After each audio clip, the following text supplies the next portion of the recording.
Here for another episode of the Group Up podcast, and the Avengers have reassembled.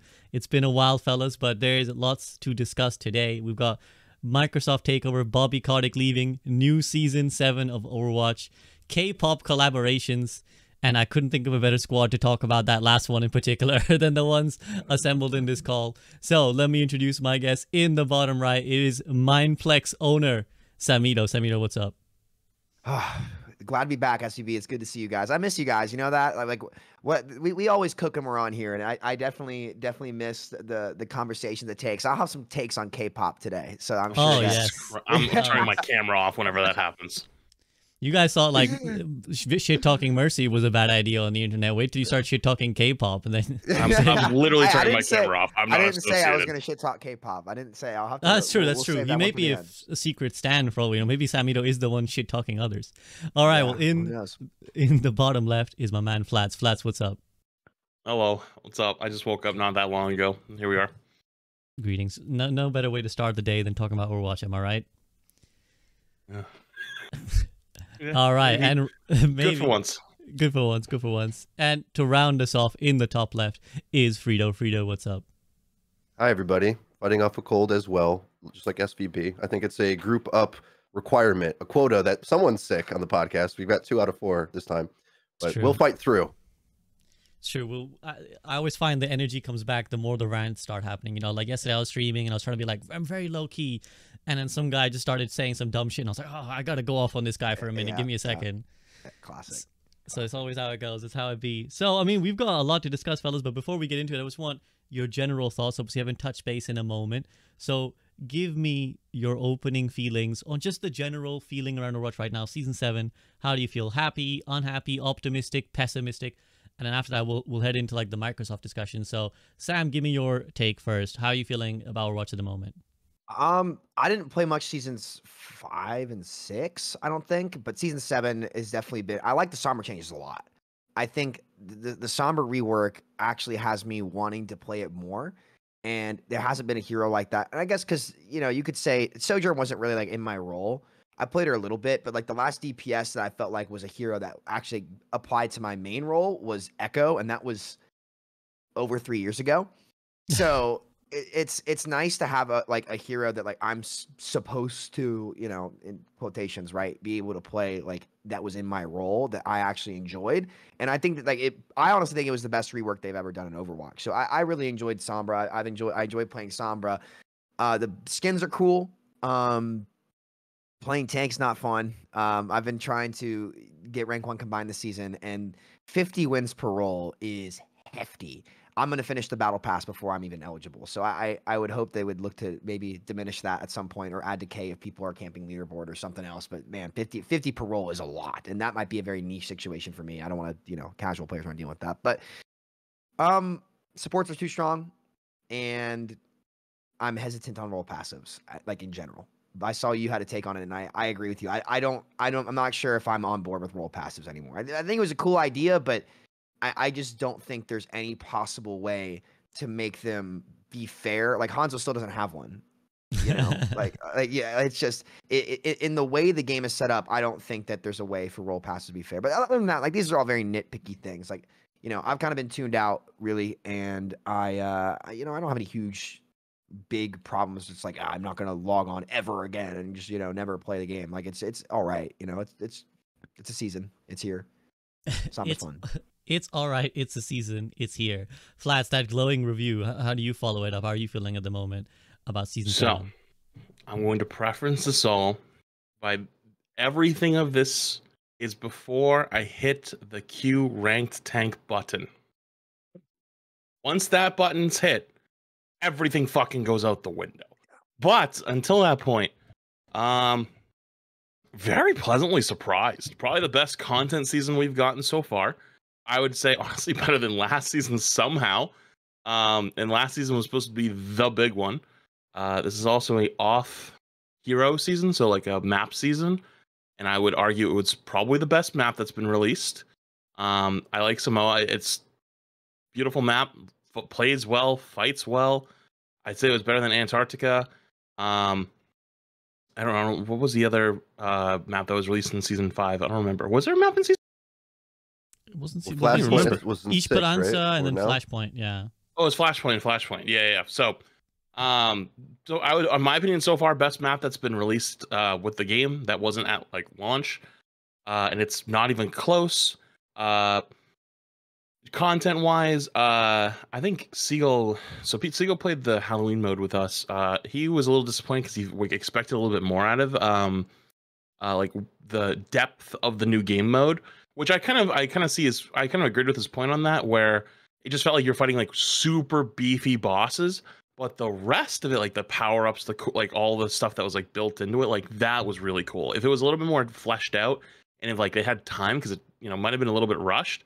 If it was kind of like last year's Junkenstein event, plus like all the cool abilities and all that stuff, like that they added with it, that would have been honestly like knocked it out of the park for me.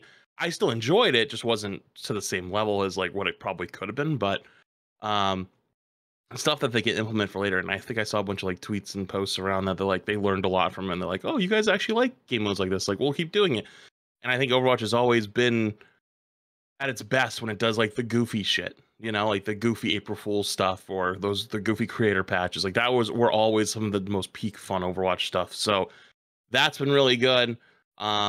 As a streamer, they brought back like better drops. Like the shitty drops days seem to be mostly gone. They were going back to like actually giving stuff that people want.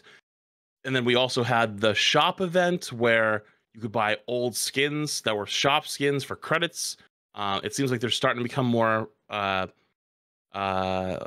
would be the word? Like they're more okay now with like doing credit stuff, because like credits for the longest time were like the stingiest shit, like play for 52 weeks, you might get one single skin, an Overwatch 1 skin. But now it seems like they're kind of leaning into it a little bit more and giving more free rewards, which I think is really, really good and important, because like there's a lot of free-to-play players that obviously miss out on that stuff. There was like that hint of like the shop rework or something like happening in the dev blog, which that dev blog was fucking awesome. I don't want to say like I was very much like, oh, like let's not get on the copium train too early.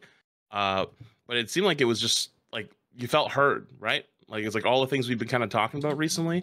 So I'm actually pretty high on the game at the moment. I think things are good, but that all stops the second IQ ranked tank. That goes out the fucking window, because that is fucking awful. As long as you're not a tank player, I think you're having a lot of fun.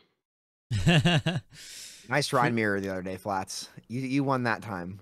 You literally were beating me. But I understand the difference is, Sam, is I learned that it's not about making plays. It's about standing there not doing anything. I'm gonna make a play even if I lose the game. We're gonna. You almost punched me off the map on Eichenwald. I was AFK at my keyboard and I heard tip tip tip. I'm like, what the fuck? And I heard the charged up punch. I held up. Eichenwald. Which point?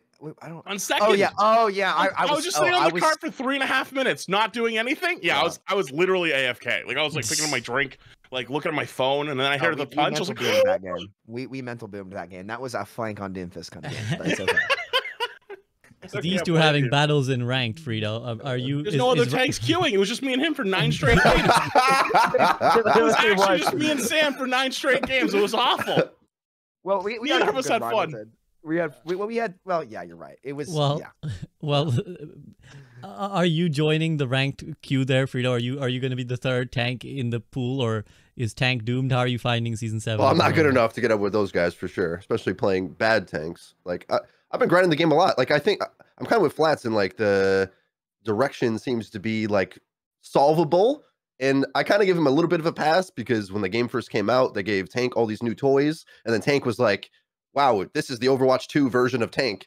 And then they more so focused on support, and now support has all these extra escapes. They've got all the extra off-tank utility basically now, like, maybe you miss bubbling your Reinhardt as Zarya, but now you can bubble it as Lifeweaver, and there's all these other cooldowns that they got. So the support role's fleshed out, okay? The mechanics of support is set, I think, now forever, more or less, because there's so many options, regardless of how it's balanced. Now I just think they have to go the other direction and kind of level it out a little bit. And because tank is a joke. Like Flats should not be sitting here telling you, oh, I just AFK in front. And I've been trying to tell my tanks as a support player, just believe me, I'm on BAP, okay? BAP is ridiculously overpowered. Stand there, protect me. I will hit you 100% of the time. I'll manage your health, and they'll just whiff, give me ults, and we'll win every fight. Like, it's ridiculous what you can do as support. And And I wish it wasn't so strong because I don't like waiting 10 minutes in queue. Excuse me. Oh, a little sick. Cough came up there.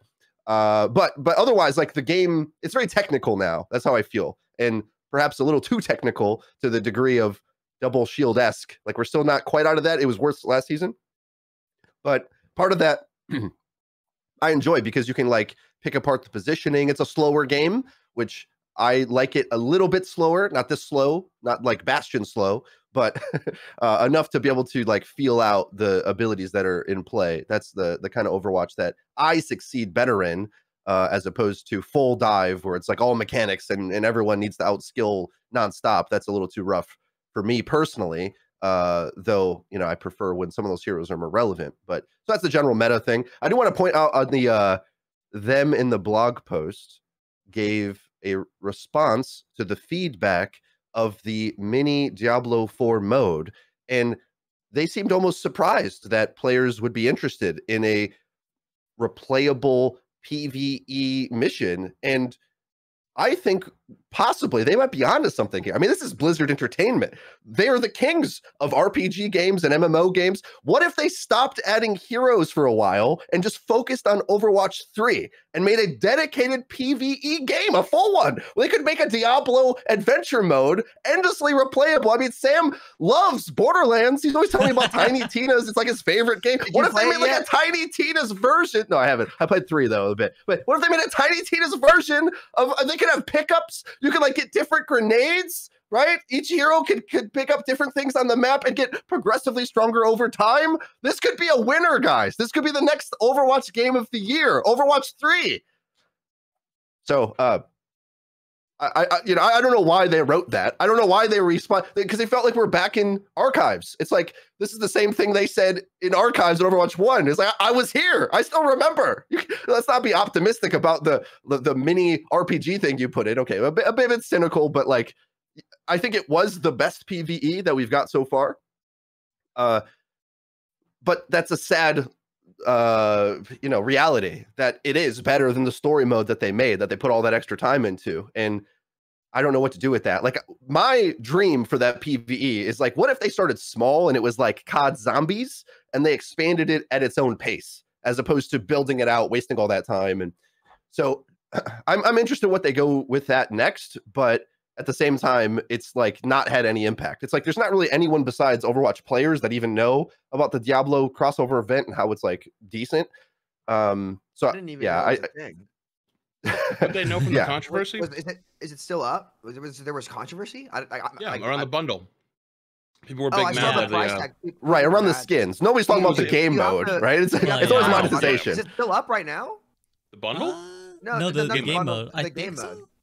Yeah, I haven't played it, so like I might go check it out. It's pretty much just a workshop plus game mode. They've had boss fighters in the workshop for years, so it's not reinventing the wheel. It's like really obvious stuff. Like gems pop out, you upgrade your character. Literally, workshop creators made this exact thing, and people played it. There's a workshop or custom game community in this game that like those. So it's not revolutionary by any means. But baby, bring it back. Right, and you love Tiny Overwatch. So much fun. I have a question. Go ahead, SPP. I don't want to interrupt you. I was gonna say, but overall, Frito, you happy, unhappy? I think we're in the positive direction. Basically, I think they're like aware of the problems, and I don't know what I can ever expect out of them when they seem to really want to get data for certain things. But we've highlighted the problem before, and I think the delayed reactions or something like what's the balance strategy we would say they have? It's like they get data from the previous season. Oh, Bastion's underperforming. Then they add new elements, new character, big buffs to Lifeweaver. Oh, wow, now he's amazing. Like that should have been obvious, in my opinion, that's the trajectory it would go. And even when we look at heroes like Orisa and look at her win rate, it's like it's kind of tone deaf to the reality of what playing that role is and missing the point pretty much. Like when they just look at win rates of heroes and they're trying to shift them, well, let's make Tor better. Let's whatever character you want to add in there. They're making all the same mistakes as Overwatch 1 in the last few months. But now I think if they address the things they said in the blog post for the midseason patch, we potentially could rein it in to be reasonable. I don't know what that is exactly, but that's the direction I think they need to go next. And the game may be more playable. Like, it's always nice to play the game and it feels like it's getting more playable. as opposed to the last season where it's like, wow, yep, the changes they're making are clearly making it less playable and less fun and rewarding the wrong things. And I say this as a player who plays a lot of the cheesy characters and likes to exploit playing Torb or whatever, some easy pick. So yeah, that's my opinion. But I think they're moving towards the right direction. I think especially with the support escapes have just got out of control, more or less. Like the Illari turret lasting forever. Lifeweaver is the most free character I've ever seen in any video game. I loved his mechanics from launch, loved it the whole time, but then they just kept adding more stats, kept adding more stats. And before you know it, he just like sort of wiggles away and I was reading a comment and I said, hey, maybe someone could correct me on this. I'm pretty sure the pedal has functionally 100% uptime because you can throw it. The cooldown starts immediately. You don't have to go on the pedal right away. You get on the pedal, and I usually always need like 4 seconds or something for my next pedal to be up. And I have a dash which heals me as well.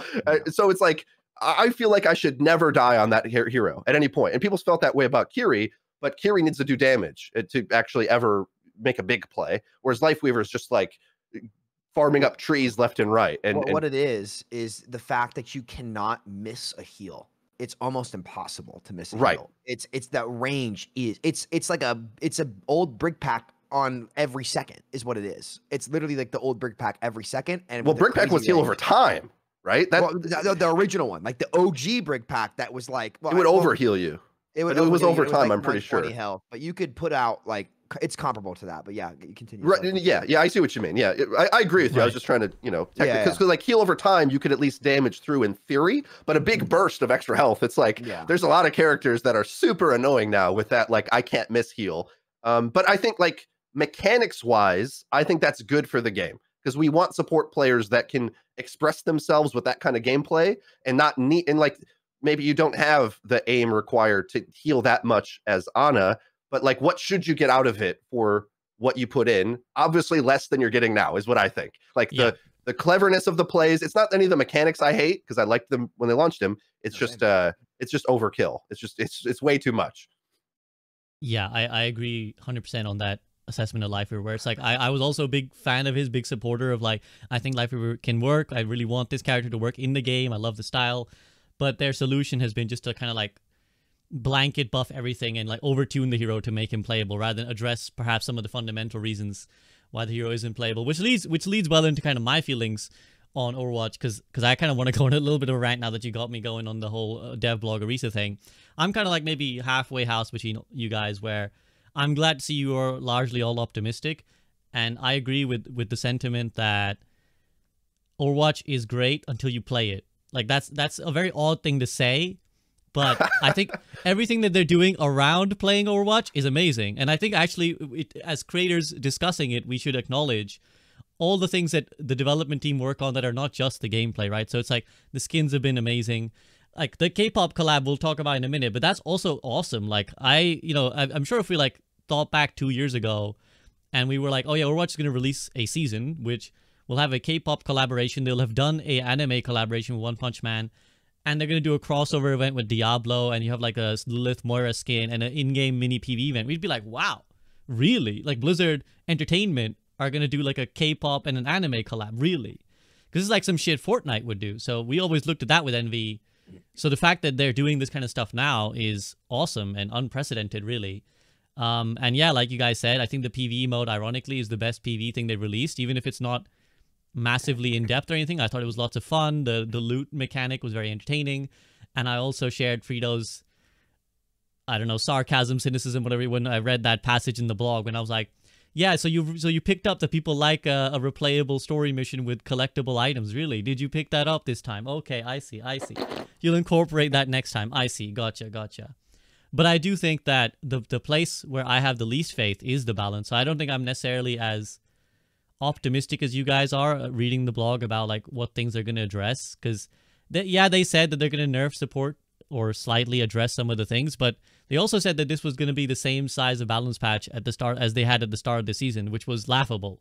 It was like, I looked back at it, I went back after, I was like, so in total they changed 10 heroes, 7 or so of which were like 1 second cooldown reduction for Ram, ball spread damage is better. Like you know, the time before the spread comes in. Like Orisa has like 25 Already 5 less health. yeah, and it's like not touching the 15 less pylon health at or whatever, all. right? So it's like 5. the most It was 5. 5. So yeah, the most negligible changes that you can imagine. So if that level of nerf is what they're going to give to the support role, I don't think it's going to necessarily move the needle, because I do agree that the tank role is kind of miserable.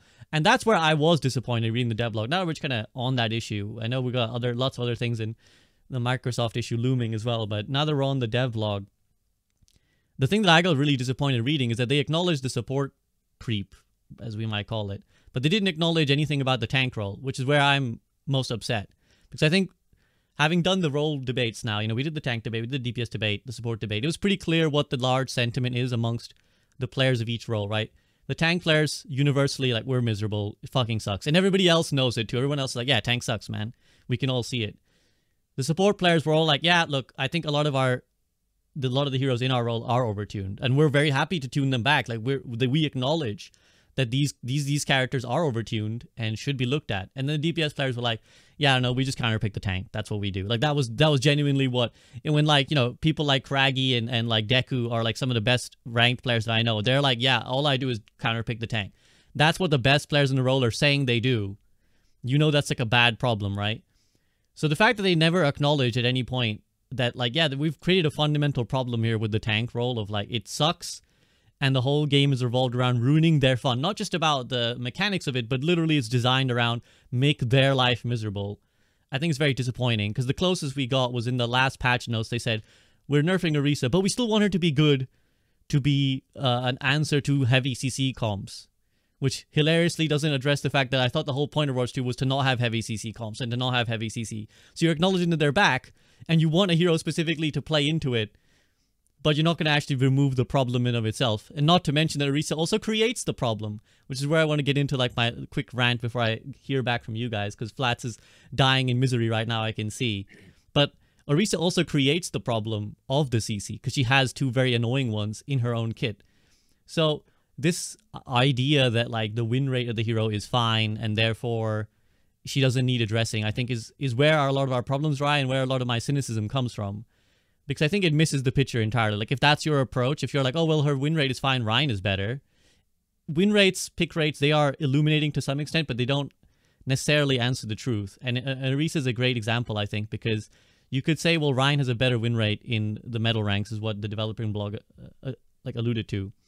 But it misses many key factors to why that would be, right? One being, well, firstly, any pick that's, like, considered meta will always lower its win rate because every casual is playing it, right? So the specialist argument, in Overwatch 1, it was always Symmetra, right? It was always like, if you looked at the win rate, Symmetra had like 60% win rate. Because only the specialists are playing the hero. Everyone who wants to play the meta picks will automatically devalue the like ability of anyone playing it, because they're just flexing onto the hero. They're just like, oh, well, I guess I'll pick Orisa because everyone says she's good. Now, I don't think she's overpowered, by the way. I don't think she's overpowered. I just think she's annoying, free value, and creates more problems than she solves. If the idea is that she's there as the anti-CC hero, well, she actually causes more CC, therefore making the enemy tank experience it more. And the other aspect of it, and I could go on loads more, but the other aspect that I think is major to mention is that Orisa is often the hero that people pick when things are going badly and when they're getting fucked. And it's often when they're getting tank gapped, right? So I actually had this very hilarious experience where the other day I'm streaming tank for like the most of the day. And at least 3 to 4 times this thing happened where I'm playing, I'm rolling, I'm gapping enemy tank. They then switch to Orisa, and then they come into my chat after the game and they're like, sorry for picking Orisa. I just had to because I was getting gapped. Like 3 or 4 separate guys came into my chat after the game to be like, sorry for picking Orisa. Because obviously most tank players know. A variety. Sometimes Sig, sometimes Doom, sometimes like Rein or something, right? I was flexing around as you have to. But they would always default because they were like, shit, I'm getting gapped. I gotta go Orisa. And that's okay. Like, it's okay for there to be a crutch hero. I don't mind there to be an easy tank hero. The problem is that the whole job of Orisa is to level the tank gap, right? It's like this hero is whole job is just to be brainlessly running at the enemy tank. And my job is to level the tank gap. So if you can take a hero that's like, let's say, if it's 60-40 favored, right? The one tank is 60, the person switches to Orisa is currently 40. If that gap becomes 55-45, Orisa's win rate is still bad, But just by picking this hero, I've upped my probability in the game by 5%, and my entire value is to just stop that guy playing the game. And I think this is like a fundamental problem that we're at in Overwatch right now, where just too many things are geared towards stopping. I know fun is a very intangible concept, but it's just like shutting down other people's things rather than trying to create plays, which is what alludes to what Flats and Samito were talking about earlier, where it's like, yeah, your job as tank is just to not die. Just don't die. Don't try and do anything. Just AFK and don't die, and let everyone else play the game. And it's no wonder why no one's playing the role again. So my dissatisfaction comes, and I enjoy playing support, but I also don't enjoy waiting 12 minutes for a 6-minute game. So like, I think there's a fundamental issue we gotta address, and I don't care if like I can have fun playing other heroes if one role is entirely fucked. So while we're here, let's go on to this topic then, guys, because I'm curious you guys' thoughts now. You've all kind of alluded to this. I want to go to either Samito or Flats. You both seeming to want to chime in there. Fossey, go ahead. You play more tank than me. Go for it, bud. Oh boy, I'm gonna turn this whole thing on its head. I think I actually kind of disagree on at least the Orisa part. I agree with them on the Orisa thing. That's been my take for a long time. Is I didn't think Orisa was very good. Sorry, let me backtrack. I didn't think Orisa was as OP as people thought she was. I think it was supports that made her OP, because there's a few things that I think of as happened. One, Orisa's whole shtick is a fucking wall, right? You're playing a wall character. Like, you're literally, like, you just sit there and you walk into things, and like, it's like they hit a brick wall, or they run into you and they hit a brick wall. That's it. Like, you're not very threatening otherwise. Like, the wall isn't going to come and fall on you half the time. You know what I mean? Like, you sit there and poke at the wall ain't going to come for you. That's how I think of Orisa most of the time. What Orisa was good at was there's a window where support can't save you, right? They burn their cooldowns, they gotta reload, they gotta help someone else. Orisa's cooldowns are long enough that you could sustain through that gap period to then they have their cooldowns again. So when the enemy commits to kill you, you get Suzu'd, you get lamped, you get naded, they sleep somebody, they whip shot them away, rally comes out, a forest spawns, like something happens, and all of a sudden you can't die. And she was really good at that, right? And I don't think that that's because Orisa is OP. I think it's just every other tank is kind of shit. And that's why we shifted to Sigma. Does anyone think in this right here, does anyone think Sigma's OP right now? Because I would argue no. He's been broken, but it's not his fault. He has a lot. Getting picked. He has a lot, but it's the supports that are making him get played everywhere. Yes, and it's Bastion too, right? Like the whole point of like Sigma is like, and that's what they were doing, like in like calling all heroes and contenders look like it was like Mei, Bastion, Rush. Is like you are able to survive the shift long enough, or the Bastion shift, excuse me, where you can survive with your suck or your shield or whatever, and you can live their cooldown rotation to survive, back up, and then your DPS and support kill them. Like, your tank doesn't kill them. Your DPS and support kill them. Mostly your support, actually. So I would actually make this argument. I think that the tank ability has come down so much in Overwatch 2 that personally, and I know I'm probably a lunatic for this, but this is my own personal experience. I think Hog is good this season. Hear me out on this. If they don't have an Ana, I think I pulled it out against you a few games. I didn't do anything, but you know what I did? You hooked me out of my cooldown. I would hook you anytime you used a cooldown that made you it was like Doom Block, or it was like one or two other ones. I did nothing but shield break and hook if their tank did a cooldown. I would sit there and not fucking move the entire time on Hog. I would sit there. I would sit behind the cart. I would sit behind a pole. I'm not moving. My ass ain't trying to make no plays. I sit there, and if they pressure me, I get a 300 heal, 50% damage reduction. If they can't turn off my healing with an anti-heal, you literally can't kill me. There's not enough damage in the game. It doesn't exist. Like, and heal boost after that too. So the strong healing gets boosted after the fact on the Hog. So if we have like Bap Illari, which is like very common right now, you literally don't die. It's not possible. Yeah. So I've won games because I'm like, oh, their support line is like two stubborn players that I've recognized, and I'm like, they're not going to swap Ana. So I just walk into the enemy team, I sit there, and if they have a Sigma, I just break his shield, and I don't even do anything. I wait. And the second he goes for a suck, I go, boop, I pull him out and I go, now you don't have that. Now what? And then he explodes. And it's like, that's it. But that's my whole experience. And it was working. And it's been working the whole way through. But now you think about that. Has Hog gotten any buffs since season 1/season 2 when he got nuked into the ground? The heal after vape. So the heal after vape. But other than that, though, like, would you say that made Hog good? No. I would argue no. That didn't make Hog any better than he was, really. But everything else has come down so much that now in my mind, with the healing, I'm like, holy shit, Hog's actually not that bad. I can actually make this work. Now, if they pick on, I go back into spawn immediately. Like, I don't care if I have ult. Doesn't matter. Instantly back to spawn. But to kind of like come back all the way around until your win rate thing. Sorry, I had to get my lunacy take out there with that. I'm kind of in agreement but disagreement with them on that. That's where my agreement ends. Is like they talk about like Rein, right? Like Rein has like the highest win rate and lower elo. Of course he does. Like, and you know who's probably one of the most picked characters? Mercy. You know who's also probably picked a lot in like Bronze? Torb. You know who's picked a lot in Bronze? Sim. Like, does that mean Torb and Sim are insane? No, it doesn't. Like, and they recognize that. They're like, oh, they just can't shoot the turrets. Like they just don't have the mechanical skill.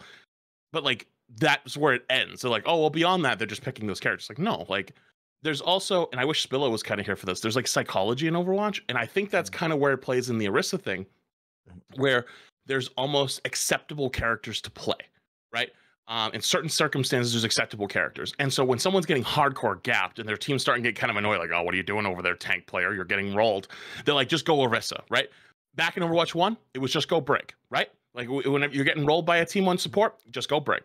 And then on DPS, it depended on like what season it was, you know, like it would change on certain things, but like there's just that character every once in a while. It's like, oh, just go this character, just go this. Well, yeah, just go now. Yeah, Torb. Oh yeah. Bastion and Torb were actually good examples. Like if you couldn't aim, you couldn't hit any shots, just go Torb, dude. Torb turret will aim for you. So and you live. You just sit there and overload and live. Yeah, and like in some ways, is that Orisa? Like I feel like that's Orisa now, where you're not going to go out and make plays. You're just going to stand there and be like, okay, I don't want to cause my team any more problems. I'm just gonna sit there, take as little resources as possible, sit in my corner, and then like close my eyes and hope that nobody yells at me for the rest of the game. And that's why they pick Orisa. And it's like we've really got to that point again where it's like the tank player is getting bullied to play something, but they're not even gonna have impact on this thing. They're just being told to go sit in the corner and shut up over there because you have no impact on the game anyways. So it's like, what the fuck? I want to let Sam respond. Obviously, I could respond, but I want to let Sam. I'd love to follow up on this. Yes. Hello, guys. SCB here, and the Goop Up podcast is back, and I'd like to take just 30 seconds of your time to talk to you about 2 quick things. Firstly, Patreon. If you enjoy the content, then please do consider supporting directly, because Patreon takes only about 10% of the money you give, where YouTube and Twitch take 40 and 50% respectively. So if you'd like to support the podcast, then that is the best way to do so. Secondly, if you're someone who enjoys video essays or detailed analysis of movies, TV, or anime, then please do check out my second channel, The Soak, where I'll be making videos about those kind of topics much more frequently, and where a lot of my attention will go beyond just Overwatch. It would mean the absolute world to me if you guys would check it out, but that's it for now. Let's head back to the discussion. Go ahead. A lot of really, really important things mentioned there. Let's start with Orisa, right? The reason why Orisa feels like that and kind of is because the way she plays is what tank is in 5v5, right?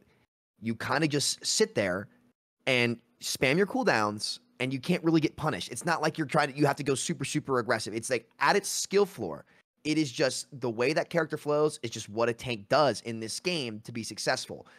On the topic of Reinhardt a little bit, you mentioned like Rein having the good pick rate in low ranks, and like that's because those are all the heroes with low skill floors, right? So like that's what people are going to pick up, because you sit there and it's like, well, you pick up Rein, and obviously Rein has a higher skill ceiling than some of those other characters, but you know, if you're a new player, you're picking up Rein, it's super basic, right? Shield or swing hammer, right? It's anybody can really pick that up and at least get the experience. It might not be crazy at it, but like, you know, they're good. High skill floor, right? Is that the phrase? Look, like, I think it's a low skill floor. I think it's a low skill floor because people can just pick it up and it's like, oh, like you're not necessarily gonna be good, but like in terms of how complicated the hero is to get you immediate value, like you can walk up, shield, swing. Like obviously it's not like, I'm not trying to say the hero's brain dead, right? Because it has a high skill ceiling as well. I think Ryan's actually really well designed because you want heroes to have low skill floors and high skill ceilings. The more of that there is, there's more variety in the game. The game's just more fun. But back to Orisa a little bit. that she just embodies what it is to be a tank in this game, because there's not really an important Flats. You and I were AFKing standing there with each other, and I actually agree with you on Hog, except the one thing I disagree with you guys on Hog is his heal buff after vape is insanely good. I think it's really, really strong, and I've won games sitting on the point, vaping as Hog, doing nothing as well, unless they switch on, and then I go back to spawn and switch as well. And that's You agree just though, like that 'cause didn't change people's perspective, right? Like I it didn't change people's perspective, Yeah. but it's really good. Like heal Yeah. amp is insane. I If you agree get with it that, off, sure. you know, especially with how good supports are, right? Like having that extra heal amp, it's an extra ononade. It's insanely good, right? But the ways that tank can get value in this game and like how you're forced to counter swap, it doesn't really allow a lot of these tank players to shine. And it's a lot of these defensive tanks, Sig, Hog in a way, because you can't really run around and flank as Hog. You kind of just have to vape and exist on the point, and Orisa. So no matter what you're doing when you swap to those characters, like you just fit better into the style of the game, which is what kind of tank is forced to do. So I think that's really what it is, especially like playing tank myself. That's kind of just what I've noticed. Especially like in our games Flats, like, you know, it was another kind of embodiment of that, where it's just, you know, you won that game on King's Row by hooking me on Zarya. You swapped Hog, I didn't notice it in time. And speaking of swapping, SVB, I'm just gonna quote you here. I think one of the easiest things to do to mitigate this counter swapping, get the ult charge saving thing out of the game. Get it out of here.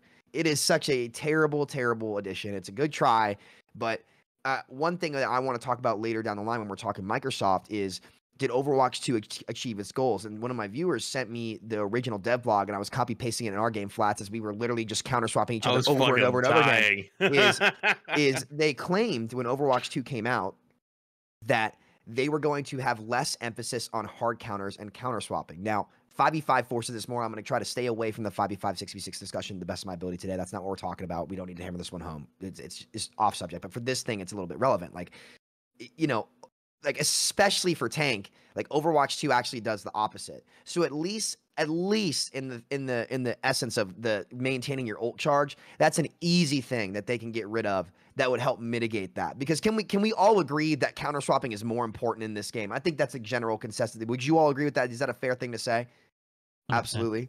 In this version of the balance, for sure. I think there's Yeah. previous versions of the balance where it was that they were right. I mean, I There was agreed with them less at the than- launch, Yes, but then I agree they with added that a bunch more mechanics, and so Well, the reason there wasn't it's counter tricky to swapping at say. launch because Lucio Kiri Monkey Dive was so hard meta, like there wasn't room for like actual variety. Like the heroes were What- just so strong, which was I enjoyed that season, to be clear. But I've got another train of thinking as well to introduce into this. So the only thing I think it's pertinent to this point though, but like it wasn't meta for everyone. It's like that was high tier meta. Like I think counter swapping as a concept is Yes. meta for the entire game at every tier. Like now, like brutally so. Mainly because there are so many easy win buttons to be like, I'll just pick a Reaper and chase you around, monkey. And that like you can be. Think of the rank gap that's required for that player, and it's not even a good pick. Reaper's not even a good hero. It's just like if you're carrying the game as monkey, and that was true, you know, multiple podcasts ago we talked about that. They made that even worse with like Bastion and now Torb's shotgun's ridiculous. Like it melts tanks. Like I think I can't remember if I said this on the podcast before, but why can Torb and Overload shotgun duel on Reinhardt? I see that happen all the time as the Rhine or as the Torb. Why is that a thing? Like that just Goats. exists. It was Goats. That got buffed during Goats meta, and it was one of the things that No, they buffed the shotgun recently. The shotgun spread went down. When was that? Because they buffed it again back in Goats meta. That's when it first got like really, really. Yeah, I mean they good. keep buffing him over and over again. Yeah, but I no, just mean that's even fine. I think recently the in point Overwatch is really 2. good, though. I think the point that you're making Yeah. is really good, Frito. Mhm. So go ahead, finish So it. when that exists in the game, it's like you can. It goes beyond like Ana countering Hog. Like those are so much more egregious to me because it's not like you have your key cooldown that exists you as a character. It's like Torb's shotgun's just like if he's close to you, he has infinite ammo of it, you know, more or less. Especially when they give him more ammo on the overload. Like he's just gonna win that now. And those they talk about like points of downtime. It's like so adding extra ammo. The 6 extra ammo on the overload, that increases his volume of damage, which these volume of damage characters are also an issue, like Bastion shooting forever. When the game first came out, the pros were looking at the Bastion rework and like, oh, this is just going to be utterly unplayable. Like we have characters like Sojourn, and I did try to warn at the time that like there's worse things than Winston, Lucio Kiri being meta, and like that Reaper was in that comp as well. Like I thought that was like incredibly high level playable Overwatch that I liked to watch. It was simplistic. It wasn't necessarily like meta diverse, but as far as skill is concerned, that's about as good as it gets. Like maybe we would want Genji in there instead of Reaper or something. Oh, but he like, was for 2 weeks. right. But 2 weeks. You see the point I'm trying to build to is what I'm saying is like the grass isn't always greener on the other side. It's like, and I know we all probably agree on this, but Bastion, a patch prior, was like a niche pick that if players were given the time to discover synergies with Lifeweaver and other tricks you could do, that would have been a potential niche pick that if you want to all in on the tank, you could do it. Like it shouldn't be like I win now and I go to top 500 counter picking the tank always. Like that should never be the goal, but it's as if they tried to buff it to make that the goal as opposed to being content with like, well, it's like a specialist hero. That kind of hero is obviously should be a specialist hero. Same with Torb, same with Reaper, all of these 2 easy characters, all of them I play as well because I know what it's like to play tank against them. So it's like the funny thing is especially with these Bastion buffs, a lot of players just like are horrible at the character, like for lots of tiers of play, I would say until maybe the top where they don't know to hold your shift as long as possible. Hold it until the tank actually does something like because if you use it, now you actually are exploitable, like because you can't move very well and whatnot, but like it's all about that volume of damage. It's like being patient and then locking them into an engagement and then mowing everything down. And the amount of space, I would say, because Bastion is tanky in his own right with extra health, even without that armor thing, just how much health he has and how much he can lane now that, because you have to move. You can't just stand there and take it. Like there's a few tanks that can resist against it, but it's so inefficient because he has so much ammo. And they said they're going to change the assault thing. I wonder if they like make it like Orisa's weapon or something where it has a overheat mechanic or something like anyway, I've said a whole bunch there, but I kind of trample over Sam's point. I think he was going another direction. I just kind of wanted to say like the variety of metas across the different tiers. It's like ubiquitous now because those heroes that counterpick tanks are so easy that anyone can do them at any tier. Yeah, that's like it's an amazing point. Actually, I want to dwell on it, but first I want to give Sam the chance because Sam, you were on a train of thought. If there's anything you want to finish saying, go ahead, because I really want to go off of what's Frito said. I think my main point there was to kind of emphasize what and put some like final words on like what Flats was saying in that like the reason as to why like you see like the Orisa be the standard pick or like even Hog. Like I don't think Hog is like absolutely terrible unless like if he's not getting counterpicked and they don't have Sigma poke. Like there are games out there where you can just the heal buff is very, very good. It made a big difference. Where you can just pick Hog and idle on cards. Is that what we want though? No, it's not. What really want. Well, that's the point I want to. That's just what Overwatch 2 is made. That's what tank is now, guys. That's just what it is. What it is. It's been a year of this. We've seen what it is. Like that's just what playing tank is like. Aside from a couple exceptions when they become flavor of the month, right? Like Zarya or Monkey or the like Junker Lucio Queen Curie in dive, or the Junker Queen meta, right? Aside from the flavor of the month, like generally, like that's just what playing tank is like. And the reason why I think people dislike it so much, and I go back to Stylosa, who I think he was on this podcast, SVB, where he made a great point about Overwatch that I never realized. Like, if you look back at like the big moments that made people like fall in love with Overwatch, it was the 6-man shatters, right? It was the big combos with like whether it be Grav Blade or like I hate to say Nano Blade, but like the big Genji blades. Which clip? The one recently, the guy went in for the Nano Blade, and they used no support ults. It was the pylon plus the Alari healing something else, and he couldn't get a single kill. Yeah. Wow. See, I'm not surprised though, and it's like, listen, I always make my 6v6 argument, but it's kind of back in the game with pylon. It is a third support. It is a third. So it's crazy, right? So I was shocked they didn't nerf that. Go ahead, SVB. Yeah, so I just want to hone in on Frito's point because I think it's a really, really salient one, and I think it really touches on where my frustrations lie, because I think that like I agree with Flats. I don't think Orisa's is OP at all. That's far from the level of my complaint. My complaint has nothing to do with her power level. It's the emphasis of where I think the direction the game is going, and why I was so concerned reading the developer blog is because like one of the first sentences was, "We're pretty happy with the season 7 balance." And that's what's concerning for me, because you're right, Sam. This is what it is, but it's not what it has to be. And what Frito's alluding to is like, we had different states, and people will always complain, right? That is the nature of it. Like people will, Samito's reacting to that clip now in the group chat, but people when I criticize like X hero or Y hero, often like Bastion or Orisa or something, people are like, well, you just want your elite tier system where only the heroes you like are good and the other heroes are bad. And it comes, I'm watching Sam on the corner of my eye is hilarious. But, you know, it's like watching, you just want these heroes to be good and these heroes to be bad. And it's like, yeah, actually, that is true. I actually think that certain heroes with certain skill input should be at a certain level of value and other heroes should be at another level of value.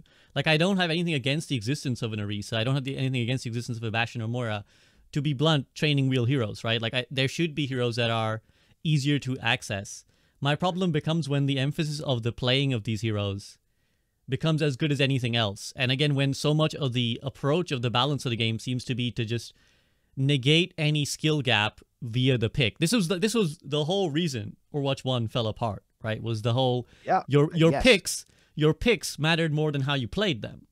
And the problem is we're getting there. We're there again. We're there again, right? Like there's no mincing it. It's like well, there were brief periods where, again, I agree with Frito that there was times when I felt like at the start of Overwatch 2 in the betas, there was a lot of skill expression. There was a lot of, I mean, maybe there was a honeymoon period. Maybe we were all rediscovering 5v5, so maybe that would have ironed out over time. But it certainly felt, at least in terms of like even what was being played at the highest level, but importantly, what was being played at the average level, which is something we forget. But Frito's right. That was, counterpicking was not a thing at the start of the Overwatch 2 for the majority of players. Like, there was a little bit of like, well, if they're running D.Va, I'm going to run Zarya, right? Because that was like a very obvious, and those were their two strong tanks at the time. That was very obvious. But it wasn't this whole concerted, let's the whole team 4 players switch around to get this one guy miserable, right? That wasn't a thing. We've pushed it there. Despite, as Sam said, the goals being stated, that was the opposite of what we wanted. We wanted no hard counters. We wanted you to play whatever you wanted to play. Go express yourself. Because I remember when they announced the heroes in the Battle Pass, this was one of their defenses. Yeah, one of their defenses. And I bought it. I was agreed with it because they said, look, we are going to put heroes in the Battle Pass because ultimately people don't swap. They said this. They said like 80% of people don't swap. They just play like 2 heroes. For the majority of their play time is on like 2 heroes. And so we just want, so it doesn't really matter. If people want a hero, they'll get it and they'll play it. So they don't work at the company anymore for STV, well, so you get to drop those lines and then walk into the distance, walk into the sunset after monetizing the game in the way they have. Well done, Blizzard. You made chumps of us all. Appreciate it. Well, literally, I bought it and I was like, yeah, I'm okay with this. Yeah, exactly. And it makes us look like shills or idiots, right? To be like, they said this, but this is the opposite direction of the game. The cynic would say, fair. Yeah, go ahead, Sam. To be fair, I think, and like I've been very critical of this since I like started to realize this as well. There is a legitimate chance to make that happen. But the fact, I think, like some of the easiest things to do, like removing the retaining ult charge while swapping is an easy thing that you could do. There needs to be more punishing for counter swapping. Like, you know, and the game used to do that. I do think, and you know, I've been very critical over the years, right? More so than most people. I think it's fair to give it a chance. I do. But, you know, as it plays out, it's very clear that that has not been the case, and the balance has not made that true either. So continue. Sorry to cut you off. Yeah, no. Well, my concern is that I feel like they've leaned more into it. That's why I'm concerned. Yeah. It's not that I don't think it's solvable. It's that they seem to lean greater into it the longer we go, right? Again, the statement that we're happy with the state of Overwatch as it is suggests that they don't see the counter picking as a problem, right? They don't. There's also... Go ahead, Flats. There's also a literal new generation of players that believe that's how you're supposed to play the game. Yes. Well, again, it's like if Craggy's on my podcast and he's like rank 50 and he's telling me this is how he plays the game, why wouldn't Joe, Andy, and Silver do the same? Like, of course you'd do the same thing. But go ahead, Flats. Here's what it is. Are you going to go, Flats? I mean, to be honest with you, the only thing I would say is, can they even turn back? Because there's already this whole generation of players. I think that's how you're supposed to play the game now. And you can, God, scroll through any piece of casual media, TikTok, YouTube, whatever, you know, and you like people are so fucking proud that they know how, if they play D.Va, I swap Zarya. If they play Winston, I go Bastion / Reaper. And it's like, no, I'm good at the game. Like, I have game sense. It's like, dude, I could teach a literal chimpanzee that if it sees Winston to push the button that looks like Bastion to give you a treat, you know? And it's like, but that's like how the game has been now. So like, when a game fundamentally shifts like that, like that's what your player base now does. So like, do you adapt to the new player base, or do you radically shift it in another direction? I don't know. What are they going to do? It would take a holistic change. It would take, which is again where and I don't want to be doomer. Like, I just think that I just view it that the future will be largely a casual experience again, right? The priority of the casual experience. I don't view the competitive experience as being prioritized because it would take a holistic shift for the developers to be like, Sorry, go ahead. I wouldn't necessarily say that that's a competitive shift. I think like even at the skill floor, people notice this now, right? Sorry to cut you off, SVB. No. What I'm saying is that I think like it would require an emphasis on the competitive experience to remove this, because I think what it eases is the casual player's experience of like, if you're getting gapped, just switch and you win. And it's like it emphasizes the ease of like the win is always a swap away. That lie, or like, not even a lie, it's true. It's often true. I would say I agree with you. I would say, sorry to cut you. Do you want to finish? I don't want to. No. You know what? I appreciate it. Like, go ahead. I want to hear your POV. I think you're right. It does impact the competitive side, but I don't even think that issue in particular is a competitive to casual issue. I think it's just the way the game plays now, right? I think that it affects both, because even in a quick play game, if you're getting counter swap, you still have to swap. I think it's even worse in quick play, because if you want to say if you want to play Orisa, for example, right? And you're in quick play and people will just swap Zarya. I have people complaining about this to me all the time, where like even in quick play, like it's super sweaty and people are doing this. Like, I don't even think it's fair to say that it's just a competitive thing. I think that this is just how Overwatch 2 is. And I think, again, it all roots back to the one tank, how like no matter what you do, they're always going to be able to counterpick you and do that. And what did we learn in Overwatch 1? You know, eventually people are going to find out a way to just exploit the game and break the game, so to speak, right? I think a lot of that got enabled by balance in Overwatch 1, but it's caused by format now. So I think that's just what the game is now, guys. And I think it's just a watered down version of the game. That's my opinion, but I think that's what's caused, and I don't think it's fair to say. Well, I think it's both competitive and casual. I don't think it's one or the other.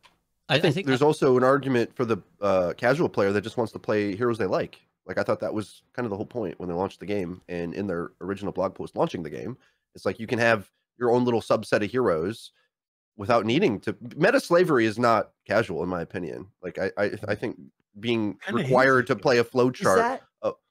Go ahead, Frito. Sorry, I have a question for you after.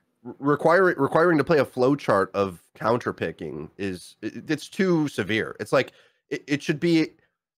Let's say, what is it like maxed out at? Like this is the worst we've ever seen it, right? I think it's fair to say, literally the worst in 7+ years or whatever it's been, with how severe the counterpicking is in the effect of the game, but also the width of how many options you have.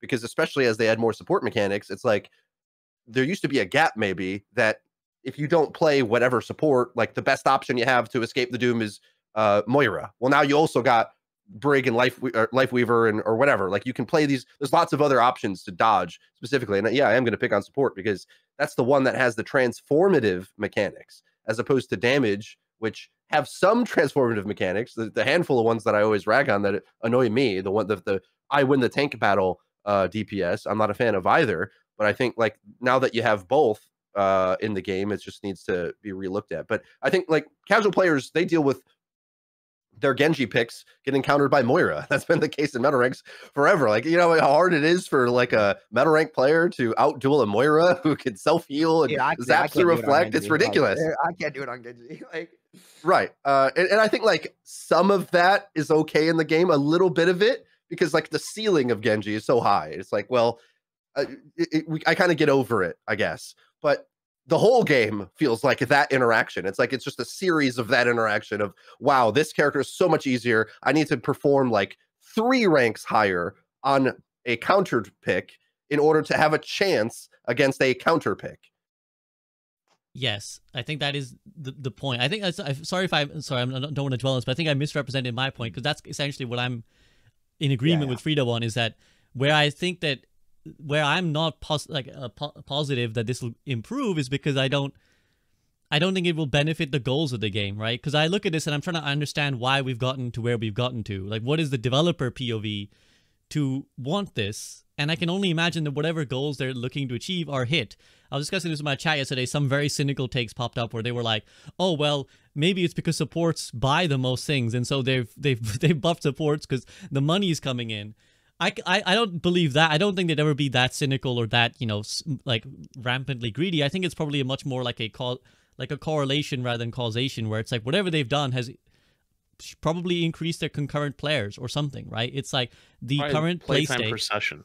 Yes, right. So Flats might be onto that, right? It's like something like that is gone up. So we might complain of the experience of the players who want to dedicate themselves to the game, to be frustrated at these elements, because obviously the more, again, this always incentivizes the person who's worse at the game to do this, right? Like the better player always loses in this situation, because if you're the better at the hero, you're losing out to someone leveling out the gap by picking the counter. Whereas, so I can only imagine that that's what's going on. That the more in and out player is sticking around for longer a little bit, and therefore the concurrent player goes up. Maybe the player engagement goes up, and yes, perhaps cynically the sales go up. But it doesn't seem like they're unhappy with it. So I don't really have faith that this is going to change. Well, we'll see. We're all speculating on what the changes could be, but they said specifically reining in support utility and making windows of exploitability or weakness or whatever they said in the blog post. So the things I think about there is like, should a Lari turret have infinite duration? Should it take so long to kill? Should Lifeweaver have the infinite uptime, more or less, that I was talking about earlier? And there's another point that I've been wanting to interject as well. Just like I think the game is very wide at different skill tiers, because what you'll hear the top players talk about always is BAP and Allari, and I think it's pretty obvious why they have the combo, because their skill ceiling of stat output is ridiculous, insane, as in can win duels, heal a ton, great ults, have everything. But the required skill to do that, not everybody has. So a lot of other picks across the skill tiers are getting picked, but they're also good. They're like, all the supports are good. So it's like you get, I feel like I play Winston, and I personally, in my games, it's not the Bastion I'm so worried about. It's not doing enough damage ever, because they go Brig, Moira, or something, just run away from me, and I have to pick another tank just because I can't physically, statistically kill anything, or Lifeweaver or whatever it is. Like if it's not coordinated enough.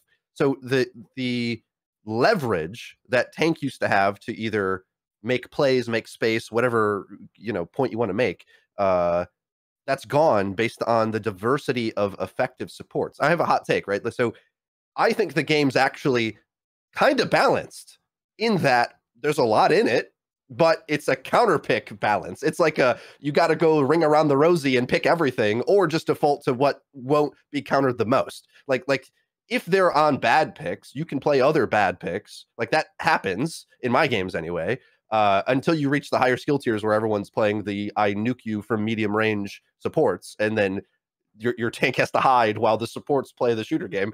But at other tiers, I think there's like, it's relatively balanced. And the reason I say that is because they will make the mistake of reading the stat output of Orisa or whatever and say, well, the win rates look meh, like fine, right? I don't see the problem. It's like, well, but how is the game getting played, right? The counter pickathon that we're on it's just too harsh. The way I was, I can't remember if I said this on the show or if it was before the show, but I'm trying to like construct a tier list for, and the way I make tier lists is for players rising the ranks, like picks that I would suggest the average player to rise the ranks with. It's very different from a top tier competitive thing, because as I said, if you don't have good aim, BAP and Allari aren't necessarily an auto win for you. It's not, you've got to duel to play those picks, right? Which is a high tier problem. But I'm considering actually starting the tank tier at C tier.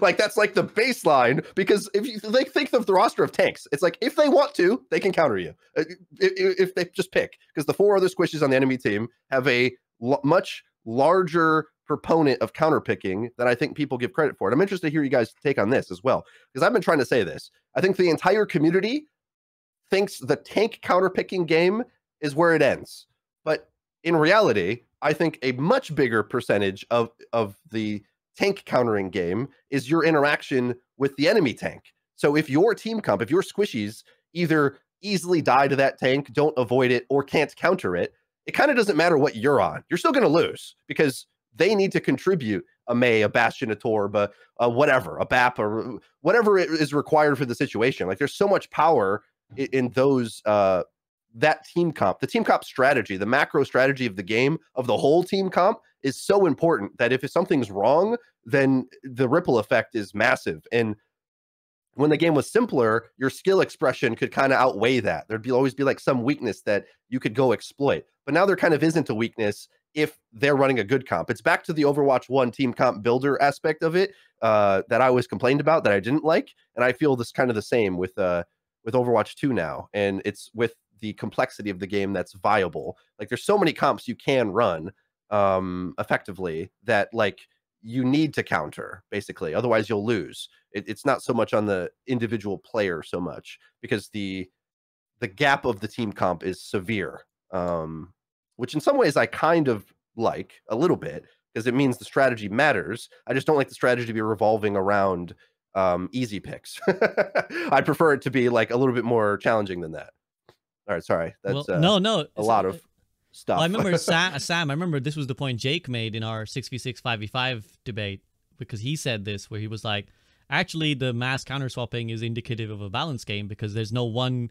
If there was one good tank you could settle on, it would indicate that tank was OP or whatever, right? So the mass counter. I understand that POV. I disagree with it as like a philosophy for approaching the game. Like, I think that's a poor way of looking at a balance. It's like, this guy is healthy. Well, balance isn't everything. Is the real point, right? Balance shouldn't be the goal. The fun of the game should be the goal. The playability of everyone, because you don't want Bastion to be quote unquote balanced in that, like, he performs equal. He's a ridiculous hero. You made him into that. Like that was your goal. You're like, oh, what if he did some crazy things? He can move while in turret form. Like that that shouldn't be intended to be like a equal opportunity, like viable pick next to all the other characters in the game that are harder to play. Yeah, sorry to trample there, but like I just got triggered. It's definitely a way to look at balance. I think that if that's how the game plays in 5v5 role queue specifically, it's just it's not as fun, and that's what the tank players have basically been saying. And when you had something else that could cover your weakness, and again, I'm going to try to stay away from this conversation best I can, but we're still on it, so I'm that's just what's going to happen, right? It just is what it is here. Now, if you want to get really spicy, there is a way to solve it in 5v5, but I'm not confident in the answer. The way to fix it would be open queue, but I don't think we're ever going to go back to that. So, because again, then that would give more freedom of pick and allow more weaknesses to be covered. So it's not about what you pick, but how you play more. But I'm not going to argue for that. That's not what I'm trying to argue. But yeah, I don't want to dog on the subject too much. I want to put my post in the ground and say I think supports can be tuned down because of the flexibility of their options. We haven't seen a state of the game where, like, I don't know, let's try removing the support passive, see what happens. Yeah, you need to play Lifeweaver or Brig to protect your Ana. So what? You already are doing that. That's already the case. Why do they need the extra thing? Like, we didn't have these other picks in the support. We didn't have Illari, Curie, and Lifeweaver in the beta. So it's just an entirely different game now. Like, I think they said every year they were going to consider looking at a major thing like support passives and ult charge. Like, it's time. Can you guys believe it's been out a year already? Yeah. Overwatch 2 for a year. Here's what I'd say. And then I agree with you here. I think that an easy start, and I'm very curious what would happen, because this might help this a lot more, because I feel like a lot of complaints is that from tank players like Flats who say this, the nades get dumped into you constantly. The sleep gets dumped into you constantly. A lot of these things get dumped into you constantly, right? I think it would also help DPS get a lot more value if the support passive goes away. And honestly, role passive in general just are bad. Like, if a hero needs a passive, give it to them specifically. There's no way to make it fair for all of them. Take the passives away. Supports will then have to use cooldowns on each other a lot more. The nade would have to come on the back line more. The sleep would have to go on the back line more, because if a DPS forces that cooldown, there's way more of a window for that tank to actually get direct value, and I think that helps the roles just feel like they're way more impactful. The support passive is 5 times better than every other passive. It is insanely good. They never have to use their cooldowns on themselves. Imagine a Weaver that has to actually pull their other support instead of the tank, that you're 1v1 against the tank, because the tank exchange just doesn't matter. Flats and I are sitting there like, well, I don't want to say it doesn't matter, but we're sitting there just staring at each other in half the game while everything else is going on around us. Like, that's not a fun way to play. It's easier to lose by attempting anything. I would like to see them attempt to mitigate these things first, that make Overwatch 2 look like a new game in PvP kind of stuff, where it's like role passive, genuinely interesting ideas. They did not make the game better, in my opinion. And I'm curious how casual players would respond to that as well. I feel like at least me personally, can do a better job of like kind of hearing and understanding their experience more.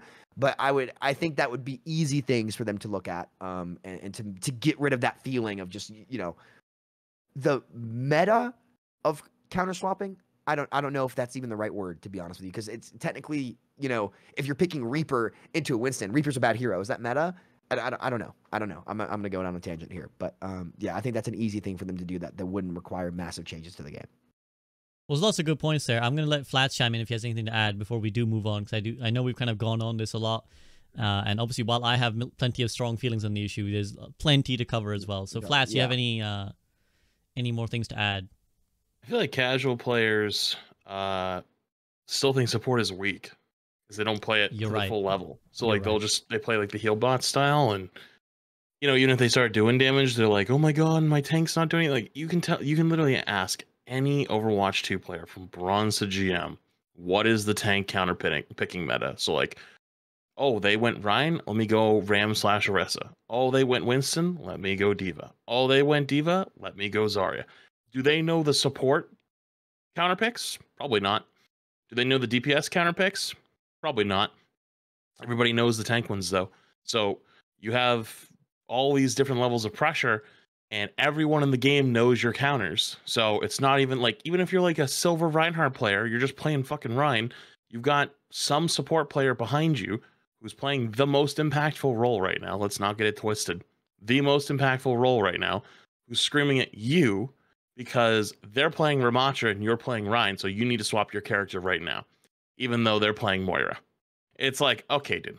All right, man. Like, you could go Ana, and that Ramattra literally won't exist anymore. Nope, they don't give a fuck. It's your fault. And this is something that we predicted back in Overwatch 1 with the swap to 5v5 is going to be a lot more tank on or pressure on that tank player.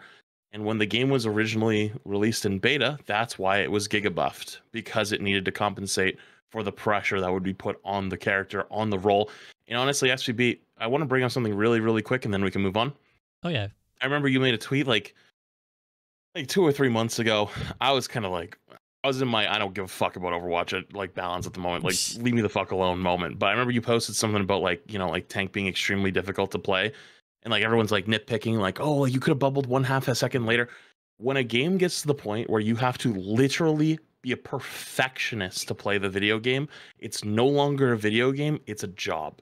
And I can tell you, as someone who it is actually their job to play the game, not to be good at it, but just to fucking play it. Because sometimes I don't give a fuck, dude. Like, I just, like I still try. I'm never going to give up and like, oh, who gives a shit? But sometimes I'm just mentally exhausted. I'm like, dude, they're counter picking me to the ground. It is what it is. But the point is, though, the level of skill that is required to perform well on tank now is so insane. And in my opinion, when I've played off roles, I get games where I go, holy shit, my tank is ass, and you lose the game because your tank is fucking terrible. And that's what people remember. They remember the really, really, really shitty tank player who costed them the game because they got hardcore gapped and you had no space. They are just dead on cooldown. You're playing 4v5. But nobody thinks about the cause of that. Why is that guy so dog shit? Oh, they don't actually play a whole lot of tank, so they're not playing it completely perfectly. The other guy who's played a little bit more ends up taking such full advantage of that because it's such a hard role to play now that you just get fucking smoked. But people don't care about that. They're like, oh, skill issue, that guy fucking sucks. But like, they don't actually think about the part of it's actually so hard to play and get the same amount of value now that it's a job. It sucks. It's not fun. And it's ass. And it's like, I can, let me say this. I've been playing Overwatch for 6 years. I've been top 500 for 5. I have never in my life ever finished a game with 0 kills until this season. I had one. I've almost had 2 in 10 days. I've almost had 2. I had one officially. I went like 0-11 on a control map. And then I almost had a second one versus you, Sam. But I went hog and got a fucking freebie. And I was like, yeah, I wasn't 2 this week. And it was like, there's literally games where there's nothing to do. And like, yeah, you can say skill issue. Yeah, you can say whatever. Honestly, I don't really care that much. It's just like, when it gets to the point where the game is no longer fun, it becomes a job, and you ain't getting paid for that job. people ain't going to enjoy doing it, right? So, it is what it is. It's not a hard thing to solve, but I hope that if you are a disagreeer and you think that like, oh, maybe tank just needs to be that way. I genuinely implore you to play some tank and have that game where you get hardcore gapped and your teammates are screaming at you, even though you're doing everything you probably could. And to be honest with you, you don't even know what to do. Like that feeling of helplessness is more real than ever. I think it's a great point. Obviously, one powered with your own emotion experience, but I think it's a great point. And again, what goes back to why my grievances, why I started this whole topic of like, I'm unhappy with that statement, because there is an objectivity to it, right? People get so caught up in their own role. I think because they're like, I'm an ex-main. They try to always view it only from the perspective of their role. And that's where I wish more people would flex around, would play other roles, because when you criticize support role, people are like, oh, well, you just fucking want supports to fall over. I play support the most, bro. I play support the most and have for like the last 2 years of my Overwatch career. And I can see very clearly it's like by far the most powerful role. Tank by far the most like insufferable role to play. And anyone with any objectivity who plays all three roles, or at least most people, right? Some people will say, no, this, that, the other. Like SK was on, and SK probably want me to point out that she was like, I don't know what tank players are complaining about. I'm top 100 every role. Just swap. It's fine. But by and large, the sentiment is objective here. There is an objective sentiment amongst people who are competent all three roles. Tank is the worst. DPS also largely miserable, and the queue times reflect this, right? DPS, again, just mostly around counter picking. Support is just like by far and away massive queue times, because everyone knows that's the only time you actually get to decide the outcome of the game. And as to your point, Flats, like with Tank, your job is either to not throw or to mitigate their tank's impact. It's like either don't die or just make sure their tank can't do, because if he's rolling your team, pick something that just like chases him around for a while, and that way we've evened it out. Now it's 4v4 again. Maybe we will end up with Flats' 4v4 idea that you dropped in the great tank debate, and we just go to like 2 DPS, 2 supports. Fuck it. But yeah. I'll move on here, because I know we've been quite, I'm sorry I got you guys negative. You started off being positive. You're all like, I'm happy with the direction of Overwatch. The content's good. The content's always been good. It's always been good. Like, can I lay down just one last little piece of optimism? So I never really got our official debate on 5v5, but I'll say the gameplay mechanics of solo tanking I really like. Like, I don't play all the tanks very well, like half of them, but like half of them that I do play, I really enjoy what they do. It's just that it's so easy to counter, and the stats of it are not in your favor. So I like solo Winston, I like Ram, Junker Queen, Ryan a little bit. Like when I get to play them, it's great. But it's like all those picks, if you think about it right now, it's like I'm getting countered a lot, obviously, right? So if I play those, it's like I'm kind of screwed, because there's a bevy of options that you could go, and I have to somehow do some heroic thing to overcome that. And I kind of like that challenge in a way. It's just like when you drop 40 a game, I mean, you kind of talked about learning Doomfist SV in the last show, but when you drop 40 and you're like in the last team fight in overtime, it's like, oh my goodness, what else do I have to do? Like it's demoralizing. So it is. I see there being hope. I think there's hope. I think they just have to have faith that the support role is designed well now. It's like you've got plenty of options, and that's something that I never really bought too much into when people would say, well, we need more X role picks. You were on that from day one. Well, for support, I was. Right. I'm just like, there's just not a way. It's like if your team doesn't regroup, you feel this is a thing that hasn't been answered in this conversation yet. But a thing that still makes support miserable to this day is your tank going off on his own, right? And trying to make plays. And I'm sitting back as BAP like, no. Listen, buddy, I'm OP. Stand here. I'll let you ping where the corner you'll stand, and you'll do the flats. Pick whatever take you want. Honestly, I don't even care. I'll pocket you through everything. Just don't leave my side, because then I'll die and you'll die and whatever. Right? Like, but no one wants to play that way, right? And so there's a problem with our community where, because regrouping is poor in general, and at the launch of the game, they didn't have these extra picks. They didn't have Kiri, who plays anywhere, that like Lifeweaver, etc. That the function of the role felt bad until you got good.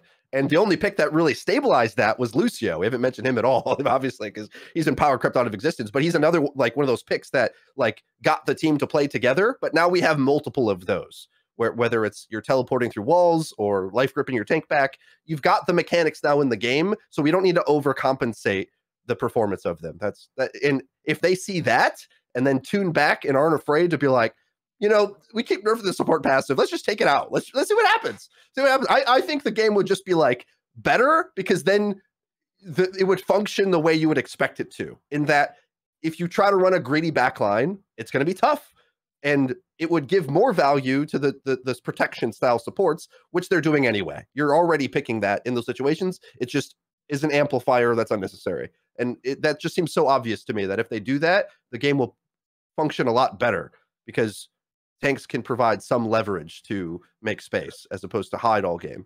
All right, sorry, that's my dissertation. No, I really appreciate it. Because I like the gameplay. I've been playing a ton. The game feels fun. The mechanics are good. It's just nothing dies. Yeah, I concur. Actually, Sam, I'm so grateful for your Doom coaching, dude. I love playing Doomfist. He's so fucking fun, dude. And I'm rolling as well. This is the thing. Like, I don't want it to be confused that this is complaints because I'm losing. I won like 9 out of 10 games yesterday, just stomping people on Doom and then like switching when they try to counter. So I don't care about that. But I agree that it's just like, it's not about that element of it. It's just about where are we taking our game. So that's all that I would like that section to kind of be summarize that. It's like, what is the end product? Is that the benefit to the game or not? But let's move over then, because we were very optimistic to start this call. I want to bring that energy back. Let's go to the title of this debate, Microsoft, right? This is huge. This is huge news. This goes way beyond this podcast, goes way beyond Overwatch. This is a massive industry shift. The biggest takeover in gaming history has finally gone through. So I'll just get your like big picture thoughts to start with, then we can kind of go into some of the deeper topics about like, what's this going to offer for Overwatch? What does this mean for the rest of the industry?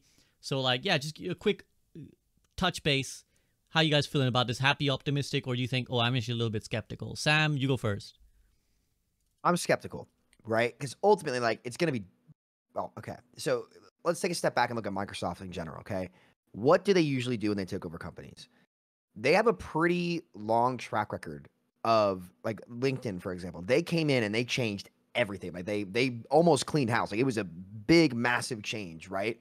I find it hard to believe, at least at an executive level potentially, that given the direction that ATVI was on for a while, especially with how some of these titles have been received, I would be surprised to not see them make a lot of changes, right? Given that this is just kind of like what they do. That being said, there was a quote last year that Phil Spencer responded to where Microsoft's big thing that they saw changing in gaming was in mobile and ads in game, like advertisement. And then Phil's response to that was, you know, these weren't our official plans. Like, it'd be nice to, you know, actually have, you know, from our word of mouth, an actual representation of like what we want to achieve. Here's the reality, right? They dropped a $69.7 billion check. They're going to want to see a return on an investment, right? The question is, how are they going to go about it? And that's what I'm going to wait and see for. What, like, you know, I've heard a lot of words over the last 4 years, and maybe I'm just getting old, right? But I've become a big doubter, right? I want to see it, right? And that's the hard part, right? It's not easy to do. I think in Overwatch's case, we kind of have to take a step back and ask ourselves a big question and try to look at it from their POV, right? Did Overwatch 2 achieve the things that it wanted to? And I'm glad we kind of touched the things that we touched on the things that we did previously the previous hour. Some people may be like, oh, they weren't talking about Microsoft at all. Like, it was all very important because, you know, I personally don't think that Overwatch 2 achieved the goals that they said they wanted to with, like, you know, how the game plays, et cetera, whatever it may be, right? If you're Microsoft and you see that, well, what do you do? Right? And that's the big question. The only way we're going to know is that we're going to have to wait and see. I would not be surprised, however, to see some very, very big changes come along and get implemented. I'm not sure how long it'll take, and I'm not going to pretend to be a wizard here and know. I'm very much so, and I'd encourage everybody else to also be in wait and see mode, right? Well, we will wait and see. You know, we're kind of where we are right now. I don't know, but they do have a pretty long track record of some big changes internally at companies, and especially at Activision Blizzard, one company that definitely probably needs some, right? You know, maybe not necessarily the Overwatch team, right? But just in general, the executive level, it was a shit show over there. Let's not beat around the bush, right? From the CEO to the board it was a shit show. So I'd expect some pretty big changes, but we'll see how it actually affects Overwatch. It's too soon to tell for me. Flats, how do you feel about the takeover? Like, just big picture. I think Sam's right about being cautiously optimistic. However, though, I'm actually a little bit more than cautiously optimistic, and I'll explain why. We have heard so many stories both publicly and then stuff also I've just like heard from like just having conversations with people and devs that have either been there or formerly of there, of how fucking bad Bobby was fucking with specifically the Overwatch team. And I made a tweet about this. I don't really tweet that much anymore, but I thought it was so telling that in his like quote unquote goodbye letter that he put out for his email, he was talking about Call of Duty, talked about StarCraft, talked about WoW, talked about Candy Crush. He talked about all these things. He did not mention Overwatch. He hates Overwatch. And from what I've heard and what I've speculated and what I've seen from other people, this is purely my own opinion. I think that he doesn't like Overwatch because it wasn't his idea. It wasn't his love child. Like, he didn't come up with it. He wasn't as hands-on with it, you know? And so we've all heard the horror stories. There was that tweet that went viral last year of like when he was like having that I was like, it was either him trying to like repair his reputation or some shit, and some former devs came out and said, tell him about all the projects you had us work on and then cancel last second. Go on, tell him.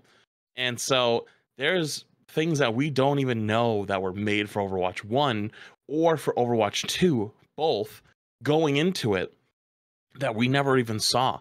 We got no idea. It could have been like a map editor. It could have been, you know, a replacement for the looking for friends or group system. It could have been the guild system that was rumored forever ago. It could have been any number of these things. And he is very notorious for doing it. And don't forget, there's the work from home thing that they re-implement or reinstated, the return to office. And there was many devs and employees that were brought on as work from home, and they were forced to move to LA. And if you know anything about living in LA, it's fucking expensive. And so, like, let's say you lived in the Midwest somewhere and you were making 80, 90,000 working at Blizzard. Hey, that's fucking amazing. That's great. In LA, 80, 90,000 ain't going too far. So your standard of living falls off, and so they lost more people. And we had again, they had turnover. Like, they had turnover back when this happened again, back in like February, March, April. And there's people we like that were like more public that we saw leave. You know, obviously they never said like why they left, but like I think it's pretty easy to infer kind of like what happened. I think of like John. Like, John was like super in the community, was a big memer. Ran all the commercial stuff. Like, he was awesome. He just left around that time. Never said obviously, but it's like, you can't help but wonder. So I'm with you. I am cautiously optimistic, but I think the Overwatch team specifically has been fucked with so many times that I almost think it's like the Rock Lee moment where you take off the weights and just let them do their thing. You know what I mean? So it's like, what's the potential that could come out of it? I think is much higher than something like Call of Duty, because Call of Duty is like the hot topic. Like, Sony's still big mad about Call of Duty. None of these games give a fuck about Overwatch. Like, yeah, you can just do whatever you want over there. So like, if they just like let them go do their thing, like, yeah, fuck off, yeah, just go make your money or whatever. Go do whatever you want. They're gonna focus on Candy Crush. They're gonna focus on COD. Those are their big money makers, or at least like what they want. So it's like, are we gonna have an unshackled Overwatch team where they can start pumping content and doing all these goofy things or whatever they want to do? I think the potential for that is much higher than ever, and that might be a bit of cope, but from what we've been told and what personal people experiences from what they worked inside the company, no one got fucked with as much as the Overwatch team. So yeah, they'll probably not have some like major changes with Microsoft, but I think the fact that they're just not going to be fucked with anymore is a major W. I like that. Frito, do you have any thoughts? I've done some reading as well, so I'll get on that, but do you have any thoughts on the whole takeover situation? Yeah, I expand on Flat's point of view. I think it might be some interpersonal things with Team 4, the legacy that they had from World of Warcraft, and that was like baked into the conflict between Bobby and that team. And if you think like specifically like Jeff Kaplan, I think as well, I have a feeling that they were at loggerheads, especially with the vision of what Bobby wanted it to be and the vision that Jeff wanted it to be. It was just never going to work, more or less, because they had two different viewpoints.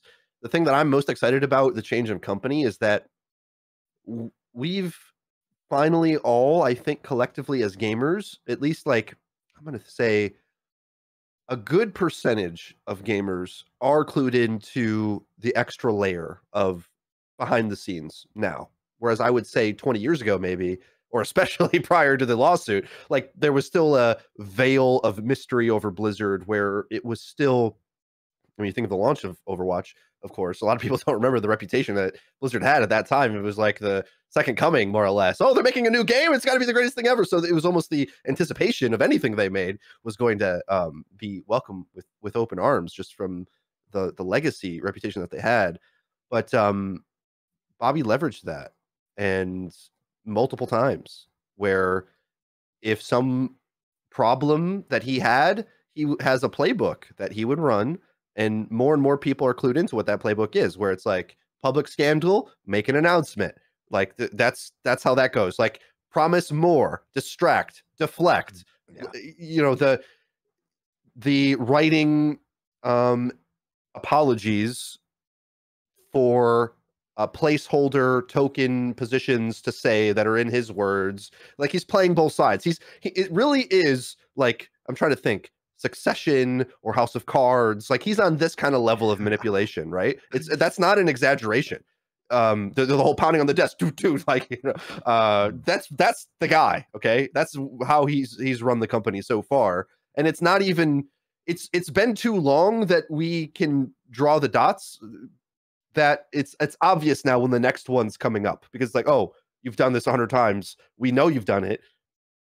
So you're at the end of your rope in that regard. So I'm so happy to see him go, essentially. I don't necessarily think the Microsoft acquisition is going to usher in a utopian era for the company, but it will get them, I think, closer to the straight and narrow, because my take on Bobby Kotick is that he was ruthless in how much evil he not only allowed, but almost, I don't want to say incentivized necessarily, but like I feel like he was like, boys will be boys. Let those COD devs do it. They're making all this money. Sweep it under the rug. Like that's, there's evidence of him doing that, and you can see, based on watching these TV shows at least, how that is how some companies are run. Where, and Succession is just a great show, and I think like Succession, there was if everybody's watched the show, there's like a cruise ship scandal that gets handed down the line for the next guy to hold the bag for, essentially.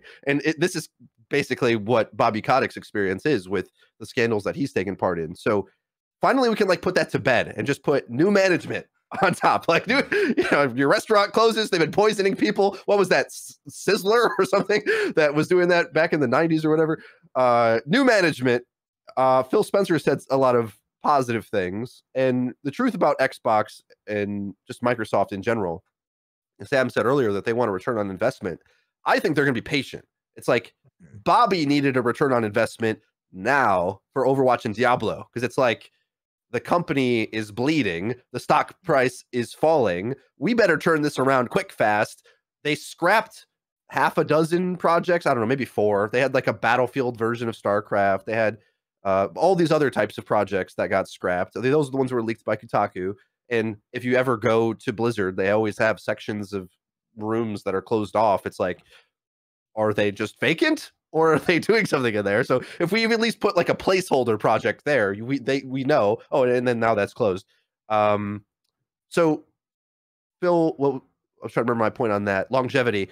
They just want Xbox Game Pass. So they're willing to take the wide Jeff Bezos approach of losing money for a while, spending money to bully out the competition. And I have concerns about monopoly. This is the Microsoft playbook since Bill Gates. You do some history reading on that. Like, he kind of invented that in the tech era, where he was trying to essentially be an oil baron with technology, and he would just. So they're running his playbook, the Bill Gates playbook, just at a ridiculous scale now and applied to gaming. So I'm a little concerned about that, but they're so far responsibility has been better than the tactics that I have seen Activision and Blizzard do.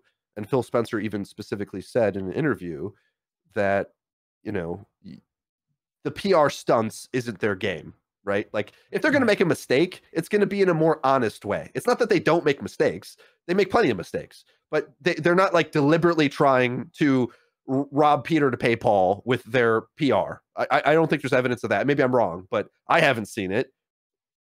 Does anyone think like there's a Bobby Kotick playbook that Xbox or Microsoft have done? When they face planted, it's like, we're going to put a Kinect in every home or whatever. Like it's like goofy stuff that they can learn from. So they need good titles. They lost the war. They lost the console war badly in the previous generation, which is why you went out and saw them make these big acquisitions, right? Because the irony of it all was, you know, Microsoft was founded when, you know, where it really blew up the first time was, you know, the classic, you know, I think I mentioned this on the podcast, the classic IBM story, right? Where IBM told Bill Gates that people don't care about software, it's about the hardware, right? And so he got to keep the rights to you know, Windows, and well, here we are, right? But you know, the irony of that is, you know, that's kind of what happened to Xbox versus PlayStation, which kind of led to this the big acquisitions coming in, where in the 360 PS3 generation, both of those consoles sold about, like, I think 45 million. I forget what the number was. Xbox One 360. See, the 360 was like 1 or 2 million more units sold than PlayStation 3. PlayStation 4, however, with their exclusive titles, sold, I think, 110 million units worldwide, while Xbox sold 45.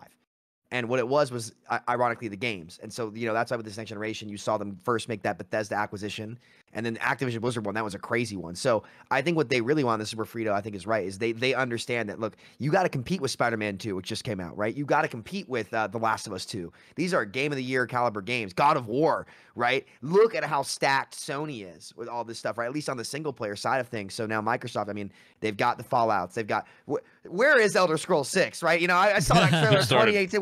What is happening? You know, I don't want to play Skyrim on my X anymore. You know, I want to play on, I want the new stuff, right?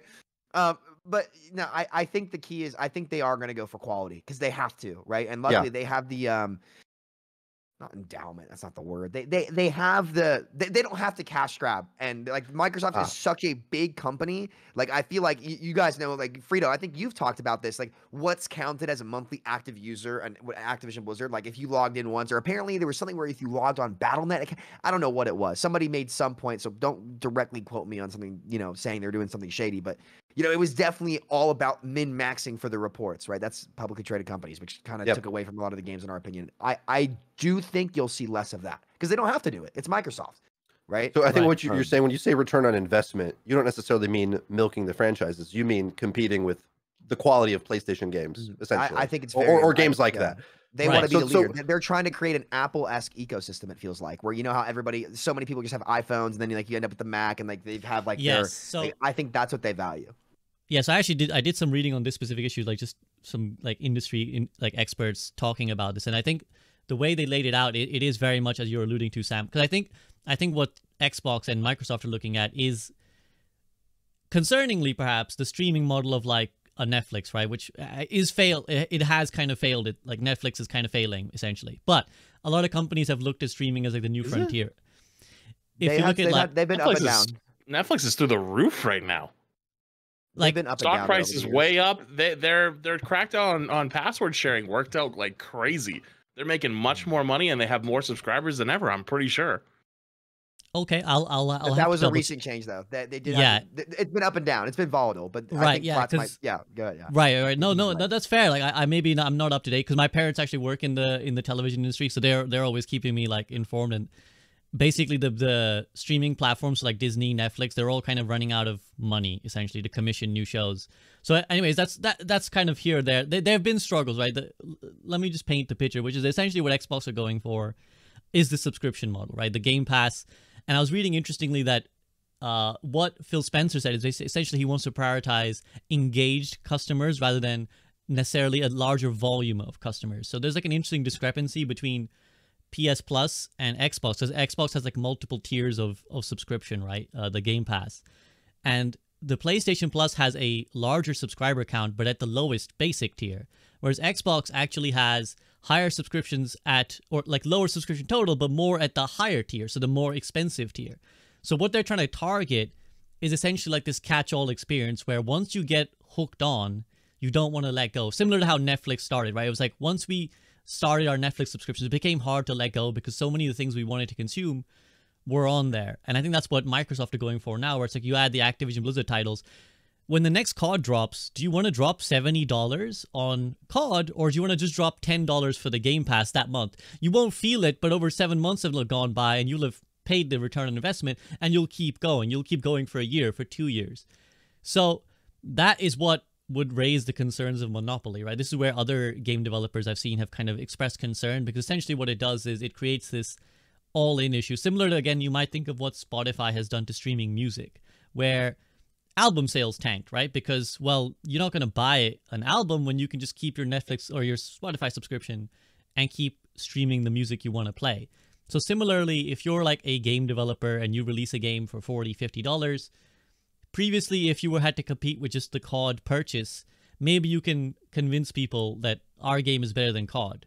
But can you convince people that our game is better than COD and Overwatch and World of Warcraft? And so that's the sort of the game plan, right? The game plan is the collective value of what Microsoft offers is so much beyond what any other singular developer could offer, or any even other group of developers could offer, right?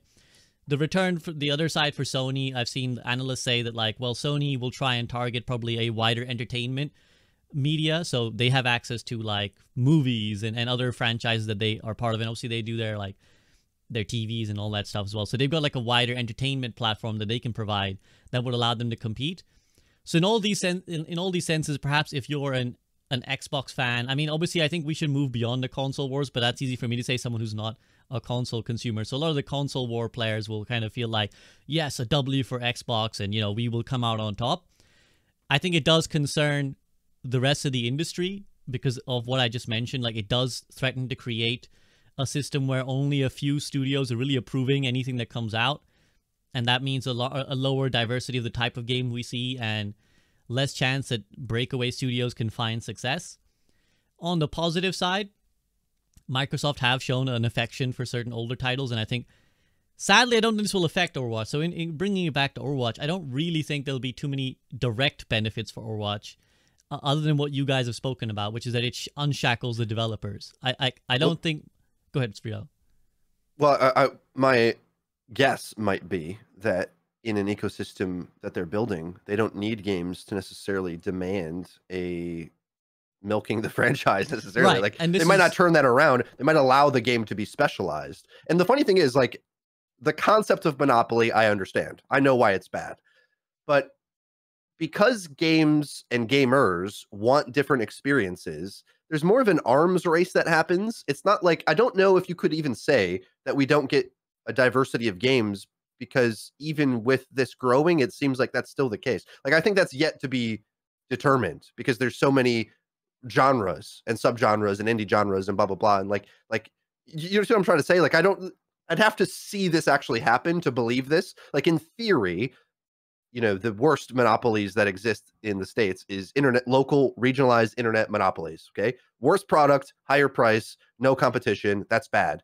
But when the product is an online thing, it's like, I feel these studios have been incentivized to arms race to get more talent in terms of development talent into the fold so they can compete with the next guy. So it's kind of strange the way this one has panned out. I think like, I'm not sure. That's the best I can articulate of why it hasn't had the negative side effects we would necessarily anticipate, because I'm rather rosy on it, I suppose, so far. At least from a Blizzard fan, it's hard not to be. It's got to be better, right? It's got to be like at least neutral or better. There's no way it's worse, I think, Right. at least from my perspective. And, you know, I like, for example, me and SVB, if you're a fan of the podcast, probably know we're StarCraft fans. So like, is there a world where we get like a reasonably budgeted StarCraft game that's on Game Pass and it's got a nice campaign? It doesn't need to be the Bobby Kotick sweetheart 4 DLC packs, extra skins, Warzone levels of success. It doesn't need to be that. It can be, and Blizzard used to do this. And the beauty of that is you get games like Diablo 1 or whatever. You get these like innovative games that come out that redefine a genre or push it forward or like, so I don't know. Sorry to interrupt, but No, you're correct. I like where you're vibing there. Yeah, no, you're correct. I can't really say either that I have the expertise to understand how this will play out. I'm just trying to like provide what from my reading, try and share to the listeners what people have expressed their concerns about in the industry.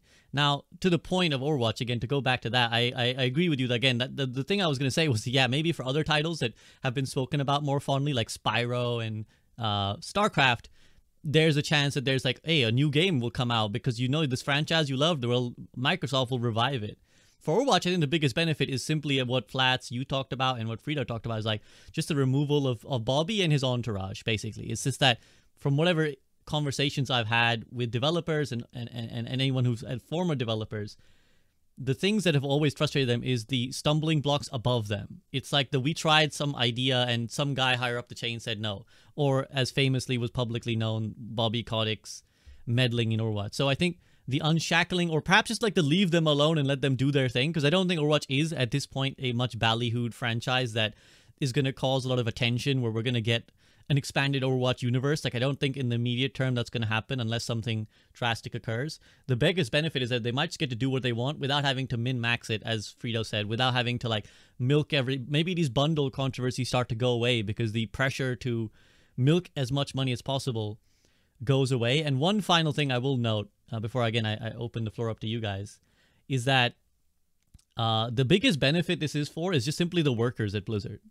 Because another factor of it is that Microsoft recently, and they reiterated this, basically they have like this, it's like a very like American thing. It's in Europe, it goes differently, but it's like worker neutrality laws, which basically what it means is you can form a union. Which is something that Activision have been clamping down on very strongly. Like, they've been doing everything they can to stop the Blizzard developers unionizing, or just Activision Blizzard developers unionizing.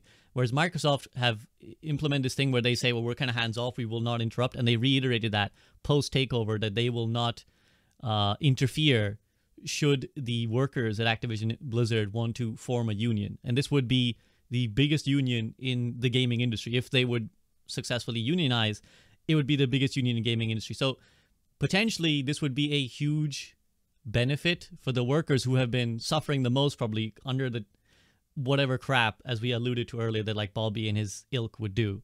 So I'm happy for the developers that I know and for the game that I love, for them to just be working in better conditions. If nothing else, we can pretty much guarantee that it doesn't get worse than Activision and Bobby. So thumbs up for them, and I'm happy for them. We'll see what it manifests itself for Overwatch.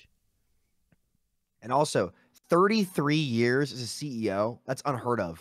Like, that's unreal. Like, you don't ever see, like a 10-year lifespan for a CEO in a lot of these big companies is considered a very long time, right? Those are like Vladimir Putin numbers, bro. Yeah, like that's insane. That's apt comparison as well. Yes, I think it was an apt metaphor. Yeah. Anything else you guys want to add on this? Flats, you got anything you want to add?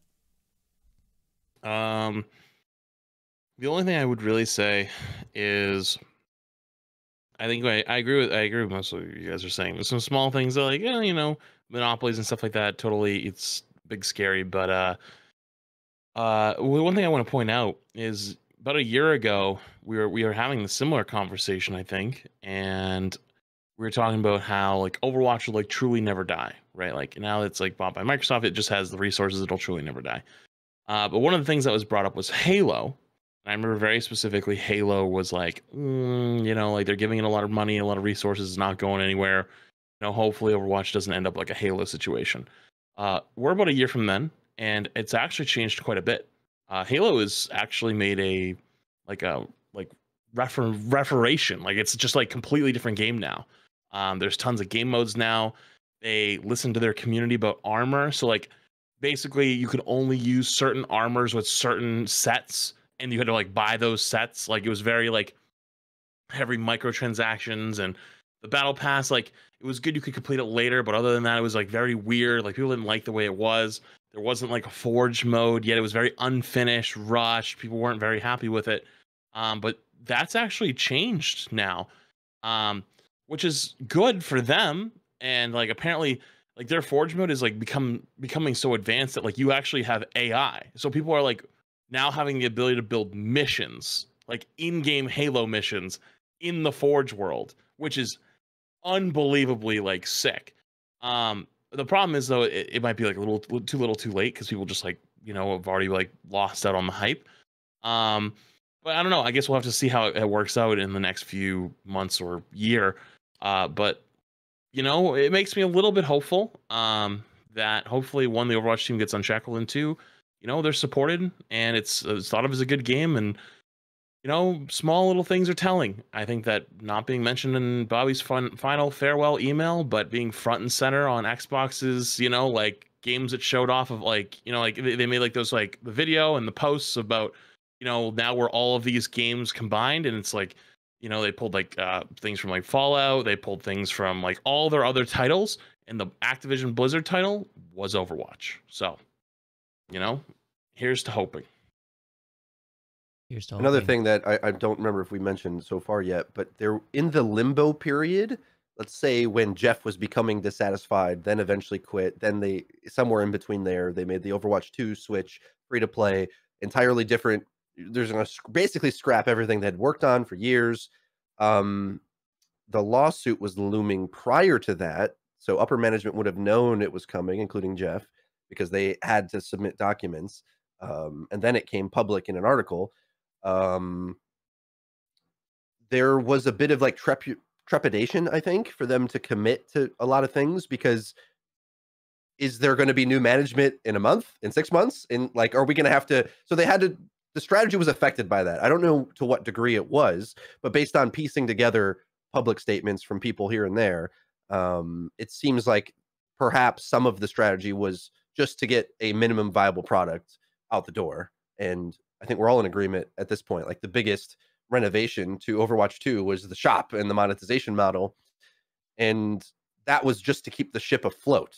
So I look forward to there being like longevity. We're kind of admitting that it might have longevity. So if you have longevity, then you can cook something for a while. Whereas that was what Blizzard used to trade on, because they're like, we've got WoW, it will last forever. So let's spend 7 years failing to make a game. I think it was 7, or was it 6?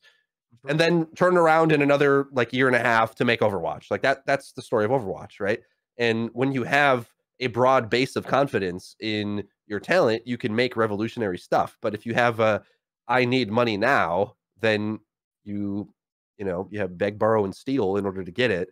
And that tarnishes your reputation. So I'm curious how that turns around and what tangible, you know, Flat said, talking about a year prior. Well, in a year from now, what we'll be able to, because then we would anticipate, I think, because they said the institution of any new changes will be probably in 2024, obviously, and hopefully by October, month 10, if I know my months of the year, yes, I do. We'll be able to like tangibly see Microsoft's hand in something. Like they used to do something that we always saw. Now it's changed. Whether it's how they handle announcements at BlizzCon, whether it's the monetization, I don't know. Yes, and it'll be really exciting to see potentially. I mean, it could be as little as they've largely let the game carry on its trajectory, or it could be big changes that we can't even anticipate right now. But mark your calendars, guys. When the New Year parties kick in, Bobby Kotick will be gone. So there's another reason to celebrate the New Year, 2024. So yeah, hopefully we'll be talking about it in positive terms. Now, you mentioned there BlizzCon, so I think we can talk about BlizzCon a little bit as well. They've already mentioned that they've got, you know, like they're going to talk about the new Tank Hero, competitive changes that they're reworking, and this K-pop collaboration, which is a nice little addition. So we can kind of break down each of those elements. Let's just start with the K-pop. I don't think we'll have too much to say on it, but yeah, like, I don't know Le Seraphim, but is anyone here familiar with the group, or any thoughts on just the... Is this a big... I've heard it's a big snag. I heard they're very popular. Seems like 2016. What do you mean? They came out then? So they were popular No. then, It reminds me of 2016. Remember those the Overwatch Lambos that were driving around in LA? It was like a bus or some shit. Like there was...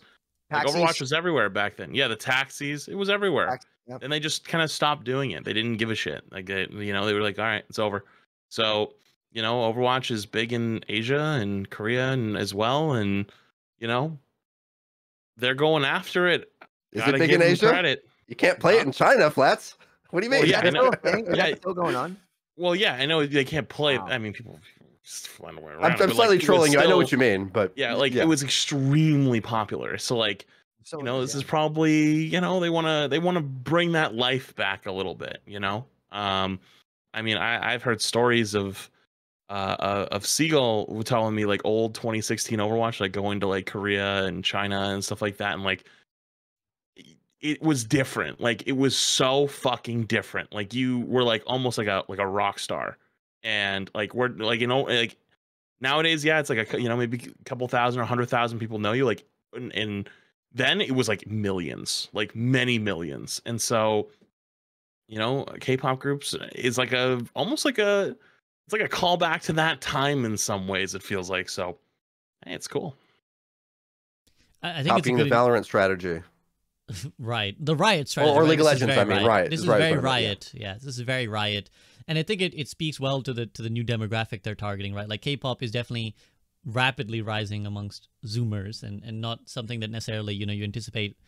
Well, maybe boomery people like us, being of the generation of, but certainly above us as well. So it's I think it's showing that like we're attacking the trend and the direction we want to go, which is a nice one. And like you said, Frida, this is very much from the Riot and even like the Fortnite playbook, right? Of like maybe it's gonna be like an in-game concert or something. We don't know, but this is the kind of stuff they do, and we've often lauded them for. Do you want to add on that, Frida? I am a fan of K-pop, but not like a huge fan. Like I like a few groups. I like a few songs. Korean culture has been something I've been more interested in after being a Blizzard fan for so long, because obviously they were the best for every Blizzard game ever. So kind of through osmosis, I've learned the internet connectivity between America specifically, because they have an interesting relationship to our culture because of our time there and whatnot. And so the cool thing about K-pop is it's this like fusion of all pop put together. So whereas maybe in the States we'd be more precious about the genres, they kind of just meld them together in this kind of cool way, where because to them it's all foreign, as opposed to here Right. it's like if you're into rap you're over here, and if you're into Britney Spears you're over there. Dated reference, of course, but Not so much at the this- moment, actually. Not so much at the moment. Yeah. But yeah. Yeah, I'm not up yeah. on the news. I saw a blurb, but I don't know actually what happened. But I hope it bangs, basically. Like the League of Legends K-pop goes hard. I mean, that's a great example of just like it's kiddie, and it's like Zoomer cool and pretend aggro, but it's good. I would say the Riot ones, KDA. I mean, that it's catchy, right? And so I look forward to hopefully it being good. I'll admit, as you age as a man in Korea, actually, there's a lot of men my age who go to the concerts. I can't remember the name they have for them, but like they shout out and cheer, and I'm like, okay, over here that's really weird, but in their culture it's like normal. And the girls in this group look like just 18. I'm like, that's I'm boomer age. This is I actually I can't look at it. It's like kind of abrasive to my eyes. I'm like the teenagers, that's for you. Like I'm an adult now. I wish they got like Blackpink or something. Like that would be killer. Mamamoo's another good group. Or the boy one. I can't remember what. BTS. Yeah, BTS, which also did tours in America, as you said. Anyway, Right.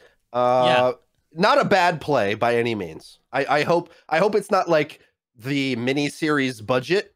You know what I mean? Like when I say budget, I mean that mini-series they made was made like no impact, more or less. It's the right idea, but not impactful, really. Like I almost forgot it existed until I had to recall in my memory. What's another thing they've done? Yeah, I don't want it to be like that thing I barely remembered. Right. So optimistic. Right. I've No, got it's- an opinion on K-pop. Yes, Sam, I was going to ask you. Go ahead. Hit me. What's this?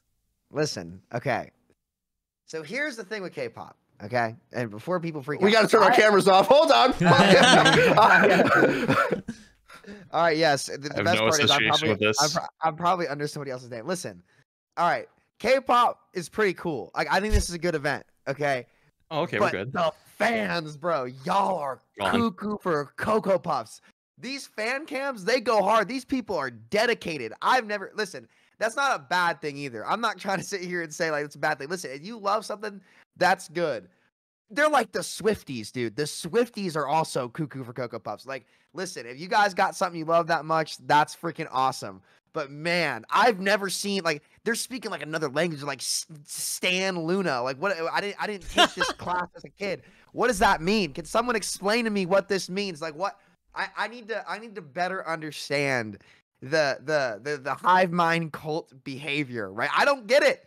I don't understand. I don't understand. So if someone could explain it to me, I would very much so appreciate it. Because when growing up, like my dad played guitar for like 40, 50 years. So like I grew up hearing like Allman Brothers, the Outlaws, right? Like Skinner. Like the first like album I ever had was it Second Help? What is that album called? It's got Freebird, Call Me the Breeze, Ballad of Curtis Lowe, right? I grew up listening to like Van Morrison, right? Like that's kind of like what I heard. And like the culture around those bands were very different like here where I grew up compared to like, K-pop stands and stuff. So if somebody could explain to me what all the craze is about. Like I have a hard time understanding Swifties, and I have a twin sister. So like, the Hannah Montanas and stuff like that. Like I saw plenty of that. I didn't get that. How am I supposed to understand K-pop? Good. You remember Beliebers? You know how Justin Bieber fans were used to, yes, one time were called Beliebers. They were crazy. Yeah, they were cuckoo. Okay. Like, good. It's fine that they like it, by the way. I'm not that on crack. Like it. Okay, yeah. It's like that with death threats, basically. Yeah, which is why we're afraid to it. show our faces among you ignorant K-pop hater. I'm not hating. I'm not hating on K-pop. Just a disclaimer I got up right now. The sad part, I don't know. The sad part is Flats that he was moved onto your section of the camera once everyone started turning around. So it just says he just has I know your hate Flats. It just says at Flats Overwatch. So all the hate's coming your way. I hope it's clips from my end, dude. I got a big ass. I do not agree with Sam. Yeah, I mean, this is definitely the most boomer thing anyone said anything yet, Flats. I hadn't even said my take. It's the most boomer. Prepped and ready to go in neon green. It's the most boomer thing that's ever been said on this podcast. We sit on this podcast and we discuss the intricacies of Batiste burst heal, cooldown percentages, and we're like, I just don't get K-pop fans, man. Like this is like the irony. Understand. I like listen. Is it like it's? I've never been that adamant. Maybe I'm just old. Like, I don't know. It's good for you guys. Like, if you got something you love, like, that's dope. Like, I'm sure maybe I like K-pop. Like, what is it even like? I don't know. Chat, if anyone knows K-pop, feel free to give Sam a schooling lesson. Sam, you can do a VOD review for K-pop when I'll you VOD review some K-pop. I'm down. I mean, I can explain some of this, but I don't know if it's useful. Like, are we talking Rihanna? Are we talking? No. Okay, so if you remember in the '90s, we'll do this. We'll do this off stream. Yeah. We're getting a little bit distracted. Off stream. Bottom line is, K-pop event is cool. I do think it's cool. I like seeing stuff like that, and I'm sure there's going to be a ton of like Overwatch like fan cams of whatever the event entails, and I'm not gonna understand any of it. But good for you guys. That's cool. That's cool. But you guys are a little crazy. But it's all good. It's all good. All good in the hood. Aren't we all right? Good. That's all good. I mean, yeah. I mean, it's again, it just speaks to the next generation of gamers. I think we're of a bygone era now, so we've kind of moved on from what, like, these are the collaborations, these are the ways that these things manifest. So I think it's really cool. I think it's a big dub. I saw so many of the like developers really excited that they could finally share this. K-pop isn't that big in the UK, but I think it's getting there. So hopefully these kind of integrations will kind of put Overwatch back in the mainstream, as kind of was alluded to. This gets us one step closer to like genuine Netflix shows and Overwatch being discussed, and not just like, oh, what's an Overwatch? So you make Overwatch content? What's that? What game is that? So a cool thing with the KDA one is there was like quite a few terms that were relevant to the game, but it wasn't necessarily like in game. There wasn't the character. They weren't rapping about the characters, but they were like, it was. You got the sense that the AD carry would, flex with the lines they were talking about. So I wonder if it's Overwatch culture is baked into it, or if it's just a K-pop song that they wear Overwatch costumes, or some homage to it. Like I'm curious to that degree they did. Like I'll give you a different example. A piece of media that blew me away: the Barbie movie. I couldn't believe the extent they were willing to go with how they understood the culture of Barbie, to the extent of like having Nicki Minaj make a song about it. She's called herself Barbie like for years, so it was like Crazy, that is like a an overkill match made in heaven, in my opinion. Whoever made that deal happen. So that would be like the peak of what you could do and make a banger song with that. So the potential is there, I think, for Overwatch for sure. But my expectations are quite low, just based on the other things they've done recently, which has been, underwhelming. There's gonna be a lot of people playing Moira when that event drops. I'm telling you, I don't know what it is. They're all the K-pop stands, Moira players. Every TikTok is like a little Moira fan. There better be a Moira K-pop skin, or some people are gonna be mad, or a Mercy skin. I don't know. I'm surprised the Flats camera stayed on for that little segue there. I'm not gonna lie. I was honestly super distracted because apparently a video of mine went out, and I've had 15 people in a row come in and go, "Oh, there's no audio." So I'm like, I can't do anything about it right now, man. I'm Why don't you go and fix that, man? Come on, get to the program. How could you? Yeah, exactly. I'm a little busy. So you know what? I'm gonna give you a phrase that you get told playing tank all the time. Skill issue. That's a skill issue right there. Yep. Get the audio going. Come on. So also, apparently, really fast. Yeah. Good news for us. Apparently, Twitch just announced that we can stream anywhere at any time. So, like, you can co-stream YouTube, Twitch, TikTok. That's a big deal. All That's a at the big same time. I It just started got doing announced right now, which is massive. I started That doing is that cool. this past week. It was cool. Well, now you're allowed to. You weren't supposed to, but now you can.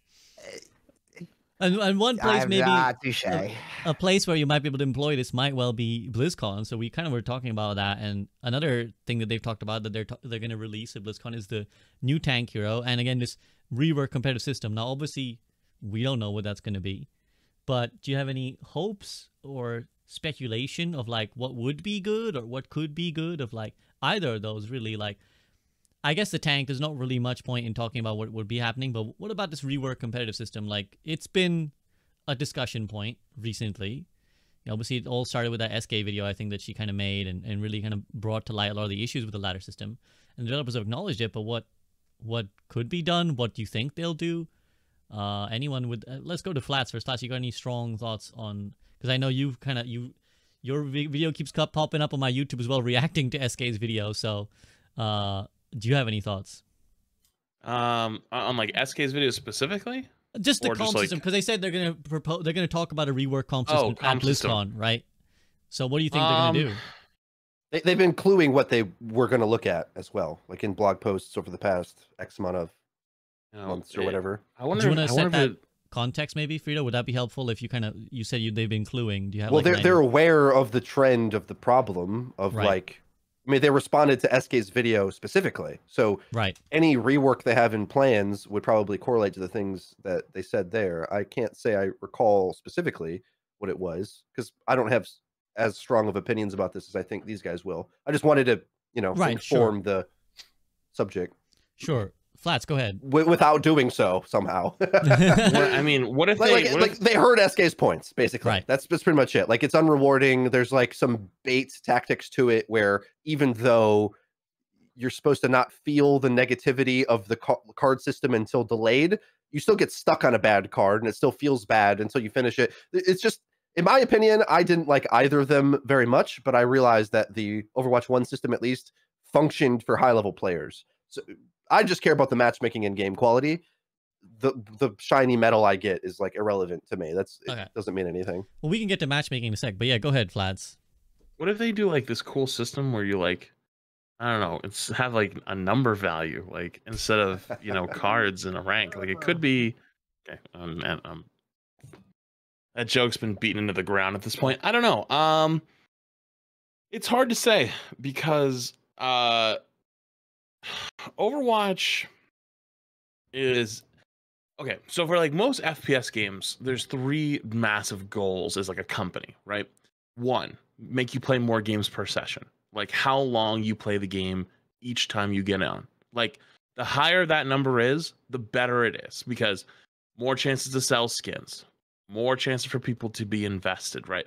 I remember actually back when Overwatch 2 launched, that was why they were doing the drops all the time, was because they were trying to figure out if like doing drops like hurt their bottom line or help their bottom line or whatever, and it had like 0 impact. It just like made people happy. So like, oh fuck it, dude, we'll do more drops.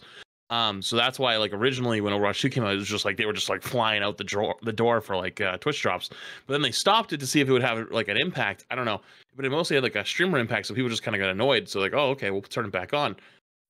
But that's like the number one goal for them is that, because the longer the people are playing and the more time they're actually playing the game and enjoying it, which means that they're probably going to play it longer into the season, right? Like every season you have a big influx of new players, or not new players, but like returning players, and then it very quickly drops off. They go back to playing Apex, they go back to playing Valorant, they go back to playing Starfield, Baldur's Gate, whatever just came out. You know, like most gamers aren't locked into a single game unless they're competitive. Like if they're very competitive gamers, like, you know, like you get that person you see is like, oh, I want to get to GM someday. It's like that guy is probably only playing really Overwatch, because like they're probably watching streamers, they're probably watching content, they're probably trying to like really improve, and like that's like what, like they're all in on Overwatch because like you only have so many hours in the day.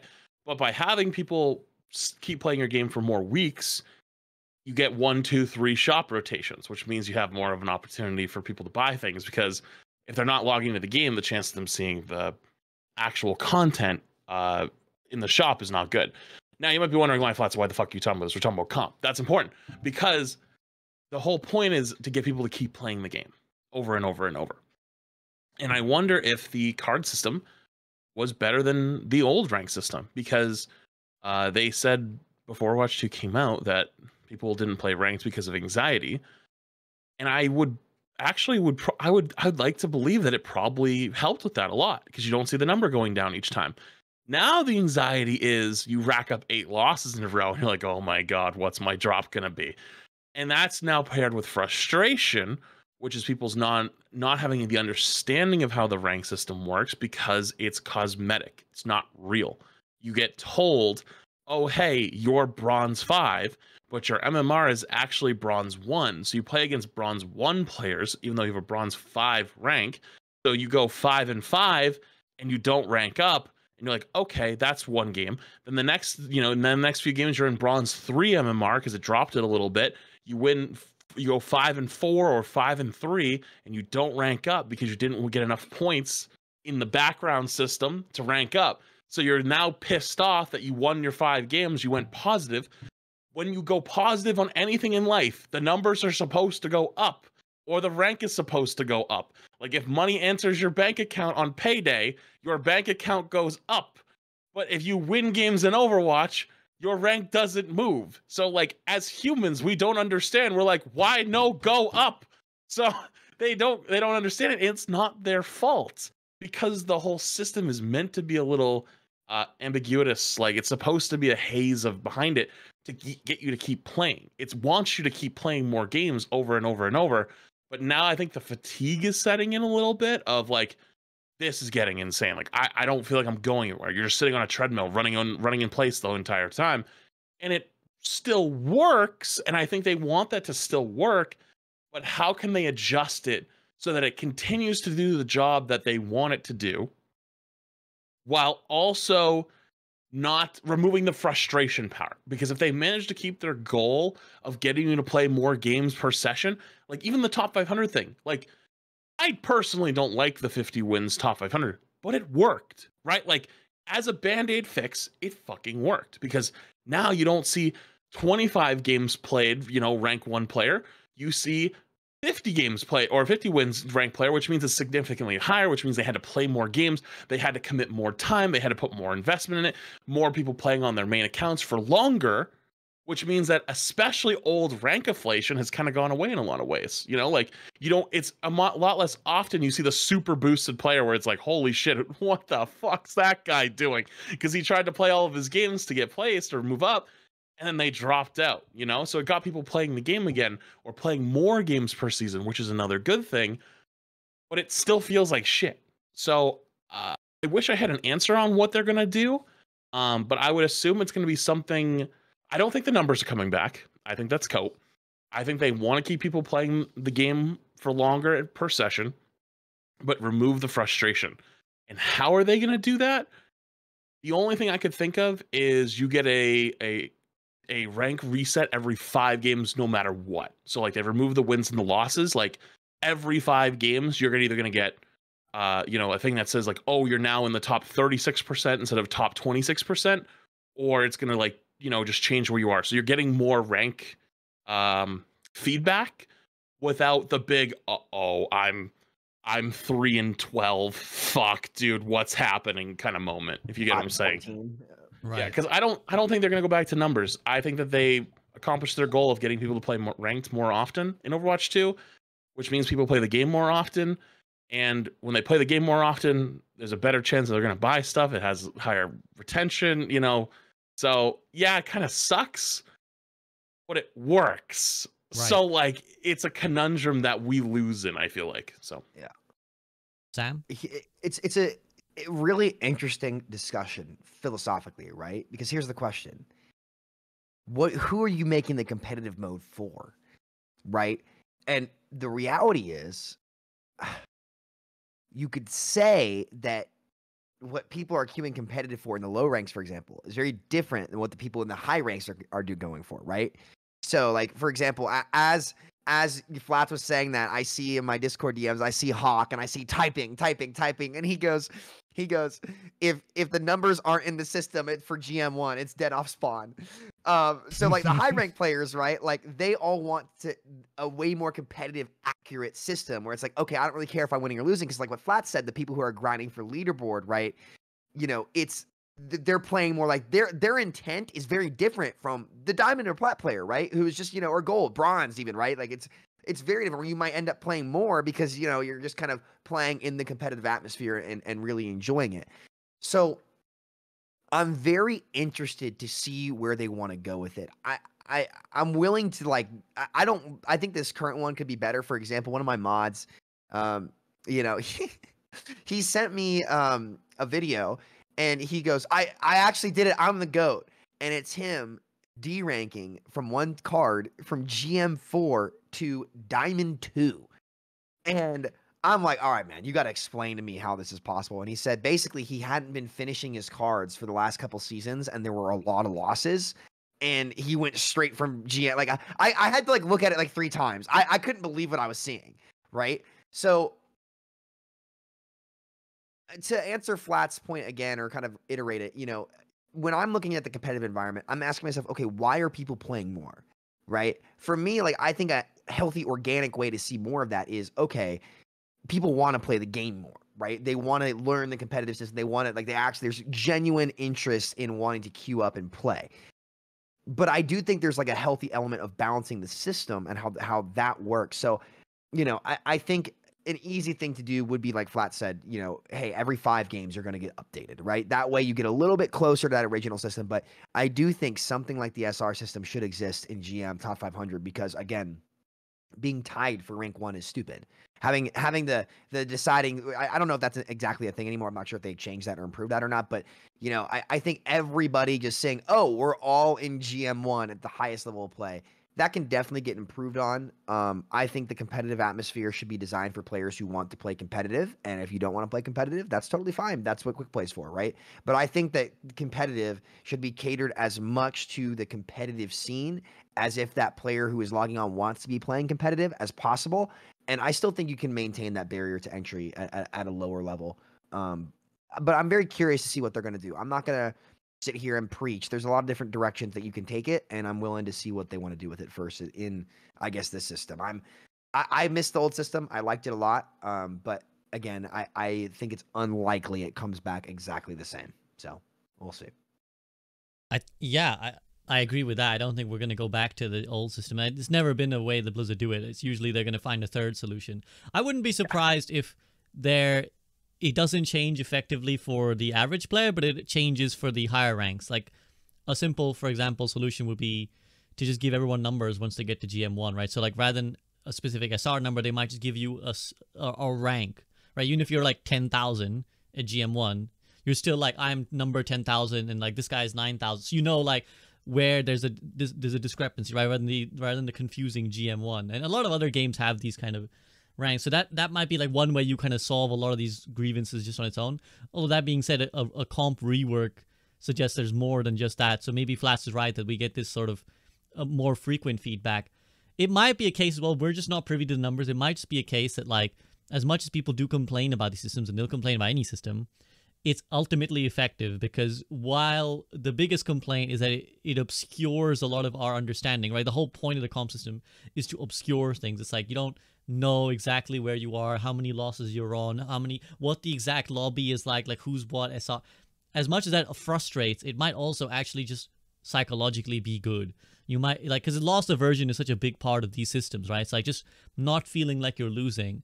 Like, sure, your card, it is a horrible feeling when you're like, I've lost 8 games, this is going to be horrible. But maybe that only seeing the number drop once at the end of your card is just better than... It does feel better. I find myself carrying way less, but that might just be the comp now. That's like fighting too. Like, people don't, you don't see the peak checkers, It's like, oh, you only peaked out, 4,300 shitter. It's like, oh, we're all GM1 asshat. You don't know anymore. So I feel like that part's gone away quite a bit. Yeah, and the other part that makes it difficult to discuss is the inherent mixing of this and then the matchmaking, which I know, Frida, you wanted to talk about. But it's hard to remove the two, right? Because the comp system can work in a vacuum, but then if the matchmaking is matching people up into bad lobbies, where do you direct the frustration, right? So many of my chat will come in and be like, I was in the lobby and I'm like plat and there was a bunch of masses in the lobby or whatever, how's this fair? So all these things are different to the rank system. They're the matchmaking issue, and almost balance comes into it too, where players climb in a certain season, playing a certain hero, the hero gets nerfed, now they're shit in your game and making your life bad. So Frito, the matchmaking, you kind of said you wanted to allude to it, but is it do you have a fundamental issue with it or something you want to speak on? Oh, actually, no. I like Flats's point of loosening it up, faster queue times, widen it out. I think the balance just never gets, or just the meta or hero availability or whatever. We're in a whole other world now with, maybe this will be another bingo card thing, but with the support options you have, at the launch of the game, it kind of felt like you either had to play a very small subset of characters, or be good. Now there's a lot of, I don't actually have to be that good picks in the squishy roles, I'd say, for sure. And if you can default and hide as Orisa, there's also, I would say, that's not necessarily understanding what the role normally is.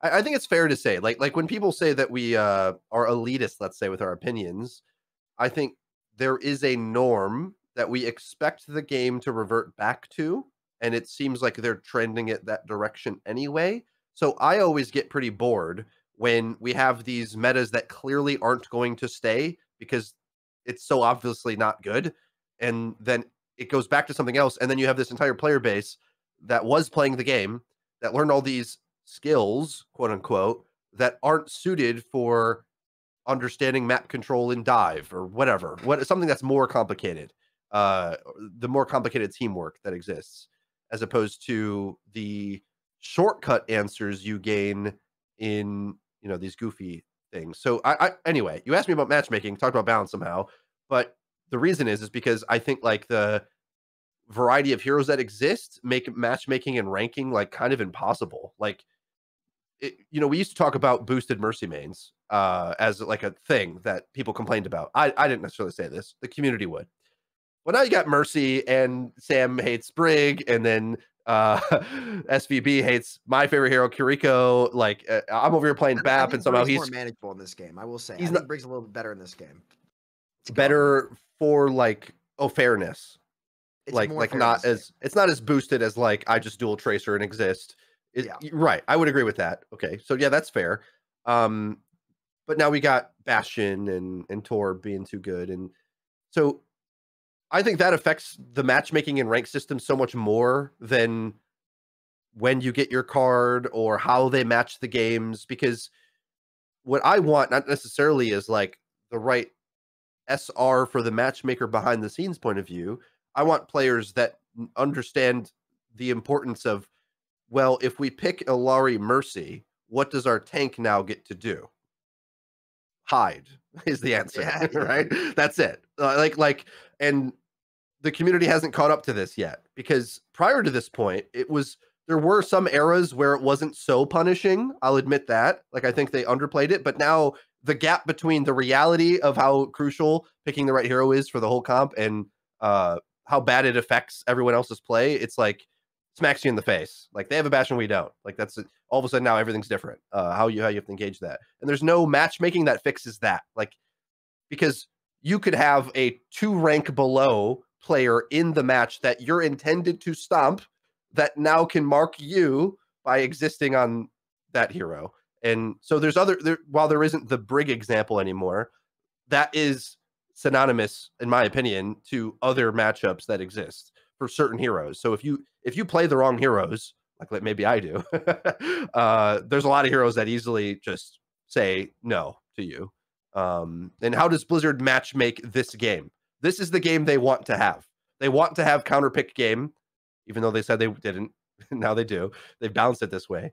How could they ever matchmake or rank this game? And what's going to happen when the balance is radically different, which I think it will be, because we've had radically different balancing the whole year. It's gone from one thing really off Bastion unplayable to Bastion meta. No one saw that coming in a year's time frame.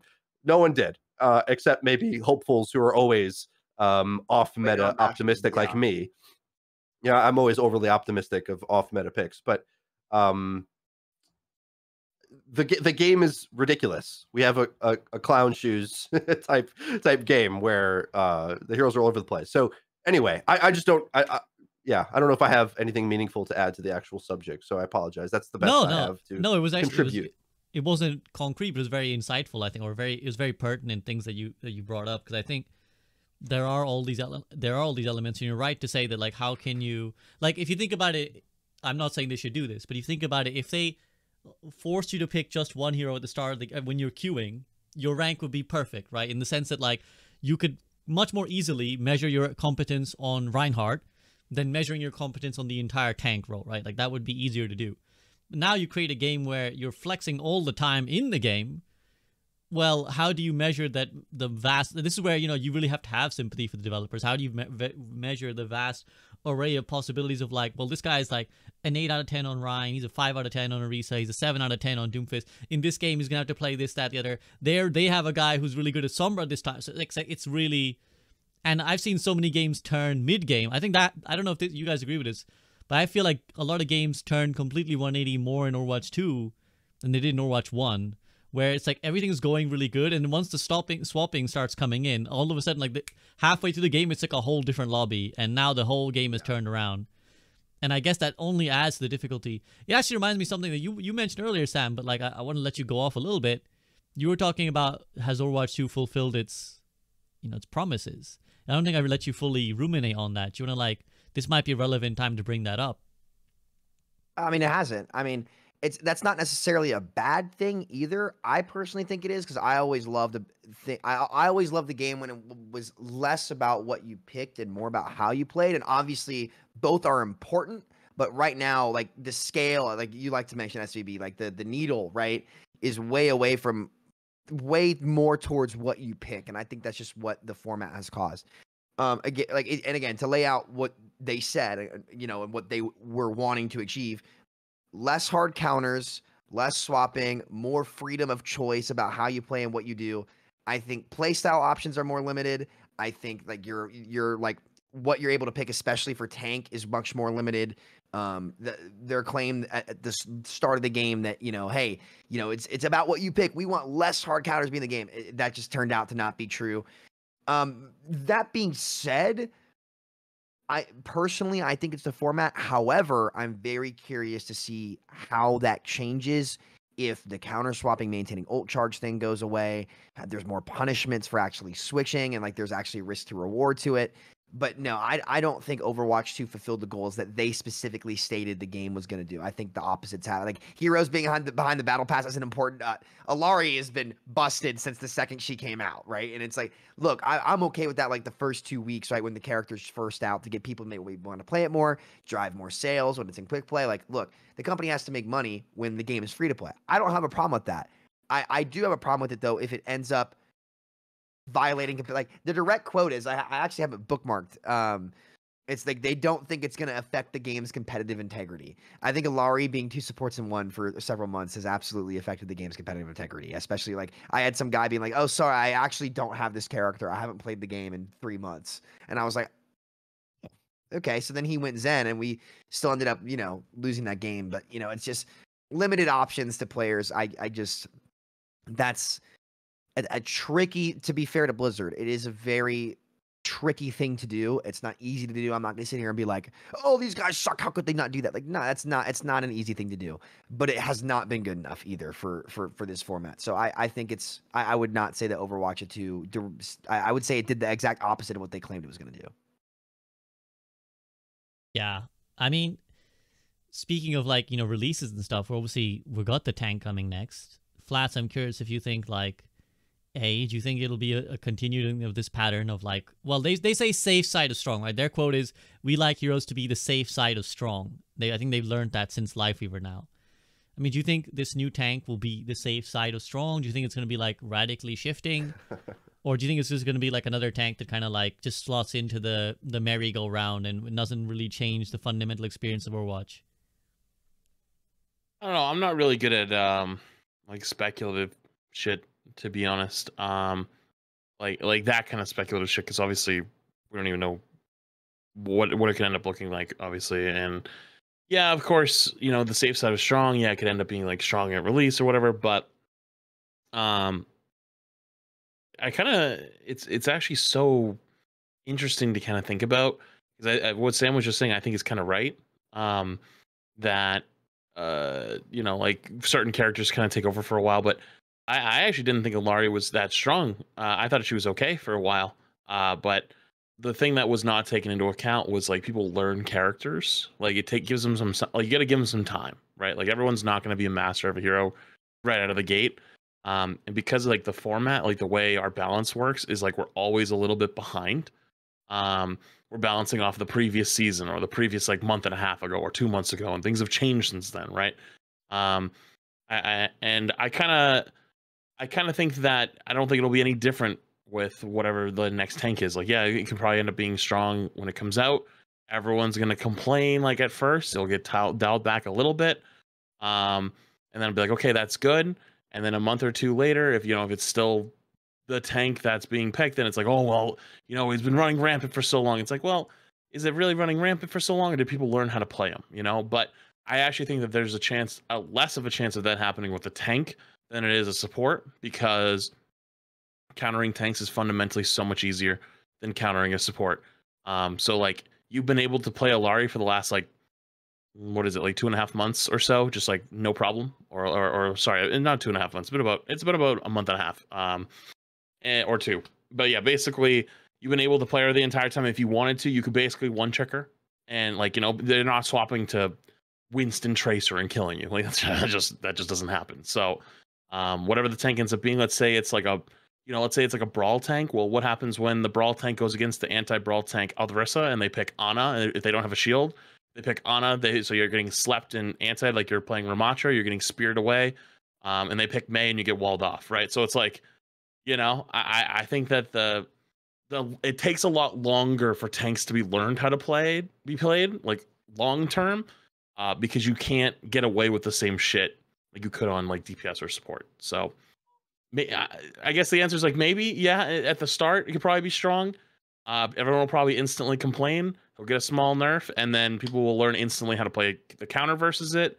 And then maybe a couple months down the line, if they're still getting played, people are going to be like, "Oh, this thing's OP." It's the cycle of life for us at this point.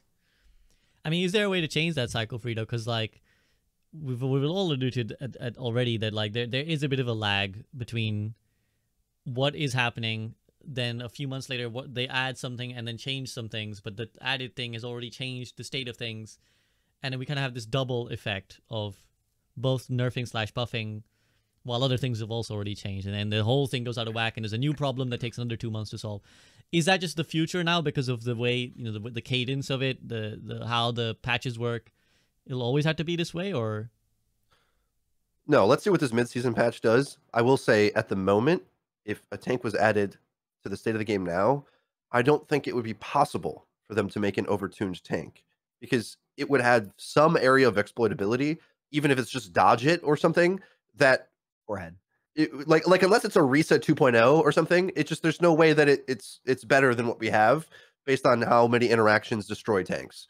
So I don't think that's going to happen though. I think the mid-season balance patch is I'm optimistic about at the moment. I have been the whole show. So once that comes through, so let's think back. Now that I've put that stake in the ground, I think we can pretty easily say that for the state of the game at the time, when they introduced Junker Queen, there was lacking mechanics in the game. We saw her originally in the beta, if I'm not mistaken, or in that Beta 2. transition period Beta 2, yeah. before Curie, which made no sense a little bit because clearly it changes everything entirely if Curie is in the game or not. Then after that was Ramatra, who had the infinite ults and whatnot. And I think like tanks in general have a window and a lane for them to be very playable again with knocking down the things they said they should. So I can't venture a guess of what that world would be until we actually see the severity of those windows of exploitability. Are they going to go bold enough and just remove roll passes from the game as a concept? By the way, SV, I wasn't on this show, but you said like tanks not being able to be CC'd easily just makes sense. And I think we should be okay. We don't need a special term for things a character should inherently do based on what your expectations of what that pick means for the game does exist. Like we don't have to categorize the powers and say, well, it can't be a flex support unless it does this. It can't be, we don't have to limit ourselves in that way. We can just design each hero individually to do the thing we want them to do. And when it's doing too much, have them do less. And I thought there was a pretty fair trade-off for some stages of the game where like, I think I got to GM playing BAP in that original like Zarya, Giga Zarya meta when people would pick Rhine for me. Because that's when BAP got his buffs and he was like low-key sleeper already good, but everyone was playing Curie and I was like good at BAP. So like BAP was hiding in the wings a little bit. I'm losing track of why I'm even making this point. Anyway, characters are waiting to come around. The original thing, my sickness is getting the better of me at this stage of the show. Right. It's been hours in. I've trucked along, but yeah, go ahead. So I think Frito is right that it can be different. And correct me if I'm wrong here, guys, because again, there were a couple months that I missed. But traditionally speaking, I think the big reason as to why it seems like there's always something looming is because, generally speaking, in Overwatch's history, this has been true. The approach they usually take is they would much prefer to buff something else than nerf the actual core issue. Right? You saw this attempted with Brig, where there was like a lot of beating around the bush, 20 plus times beating around the bush at Overwatch 1, right? Buff Reaper, buff like buff Junkrat, buff buff Orisa, buff buff Mei multi-freeze, right? Buff everything, but like they wouldn't sit down and really take a hard look at Inspire, and like that, which is what caught like Inspire still is such a super strong ability that I'm bummed for. I posted my ultimate Brig guide about a year ago to date, right? And it's got like 150K views or something like that. And guys, the amount of comments I've seen on that, I had no idea how to play this. They call it a champ, right? I had no idea how to play this champion, right? And I saw one comment that made me laugh. It was like, I never knew how to play this champ, but now that I see how to actually play her, I realize that I don't want to. And I thought it was really funny. But there's never been. I wish there was a better emphasis on properly nerfing things from the balance team. And I think that's caused because you're never really solving a core. For example, like what I'm so scared about with Illari is that they'll never address her pylon, right? The range on it is insane and its uptime is insane. It's like almost like an immortality field on steroids. It literally is its own support. And it makes playing Illari feel seamless and easy because you don't really have to worry about a whole lot when you have it up, right? My freaking stupid brain did an Illari unranked GM and learned this and then deleted all the footage. True genius Sam moment right there. But just stupid on my part. But it scares me to see them be like, oh, let's nerf the active part of her kit by 5 healing instead of like looking at the pylon, right? Like the same could be said for Brig. Like it felt like a lot of the same stuff was true for BAP, and a lot of people hated, including myself, hated Immortality Field in Overwatch 1. I think the reason why it feels like that is because usually it's, oh, we'll buff something else, and it doesn't seem like the core issues of these things ever get nerfed. And I think that's something the balance team could really, really improve on, is like accurately understanding how to properly nerf things. And I think if that's true, you have way more of, and you know what? I think that's why October 2020 felt so good. And like there were so many things that were viable, because I believe I'll have to go back and look at the patch previously that caused that to happen. I think what caused that to happen were nerfs. I don't think that it was a big buff. I could be wrong though, so don't quote me on that. But at a general level, I think that it would be nice to see more attention paid to nerfs rather than just buffing something else. Because you haven't really fixed anything at that point, right? You've just like, oh, new shiny thing in front of you, you know? But you know, eventually that adds up and you get back to where, I remember, Frito, you talked about it. Whoa, power creep's not real. Do you remember that in 2020? You had like 90% of the heroes had been buffed post goats, and then and there was, oh, power creep's not real. We're like, we are in the middle of, there's a clip of me freezing an entire team at once as Mei in the double shield meta. There's a pull, and I'm sitting there just, you know, just that's my Fitzy here impression, by the way. Yeah, he always does that when he's playing Mei in my games. But yeah, I think that would help them a lot if they sat down like, okay, how can we nerf this? But people hate it when they nerf heroes, so it's a little bit of, you know, that's what people hate, except when it's Genji, and then it's okay, right? I mean, yeah, so I know Frida's a bit unwell. I know taking you guys got a lot of you guys' time. So we can, on that note, we can kind of head to the concluding section, which is just what we're hoping for then. Because we've got a mid-season patch. Now, they've said Hog will not quite come out for the mid-season patch, the rework. They're going to take a little bit longer. But we've got a Hog rework on the horizon, another tank on the horizon, support nerfs on the horizon. So in theory, as you guys were alluding to the start of the podcast, there's a lot of really good things that might actually improve the game a lot. So we might actually just and it's, as Sam has demonstrated, like sometimes just a few tweaks can actually open up the game a lot more. So what are we hoping for, or perhaps expecting, coming these next, you know, month or two? I'll go to Flats first. Flats, what do you kind of like? What's your optimistic side telling you? We're kind of eating right now. Things are kind of fucking recovering, you know, like we hit the floor hard, very hard with the PvE stuff, bounced off the floor a few times, but you know, the dubs have been starting to stack back up again recently. Content's good. They had a really good, you know, season 7 Halloween, killed it with the Diablo thing. Honestly, I saw people on like Twitter, or like someone linked to me like a Reddit post where like people on Diablo were complaining that Overwatch got more Diablo content than Diablo did. So like that shit's kind of hilarious. Like when other games are like, oh my god, the Overwatch got more than us. Like, whoa, hey, what's going on? This is a little different.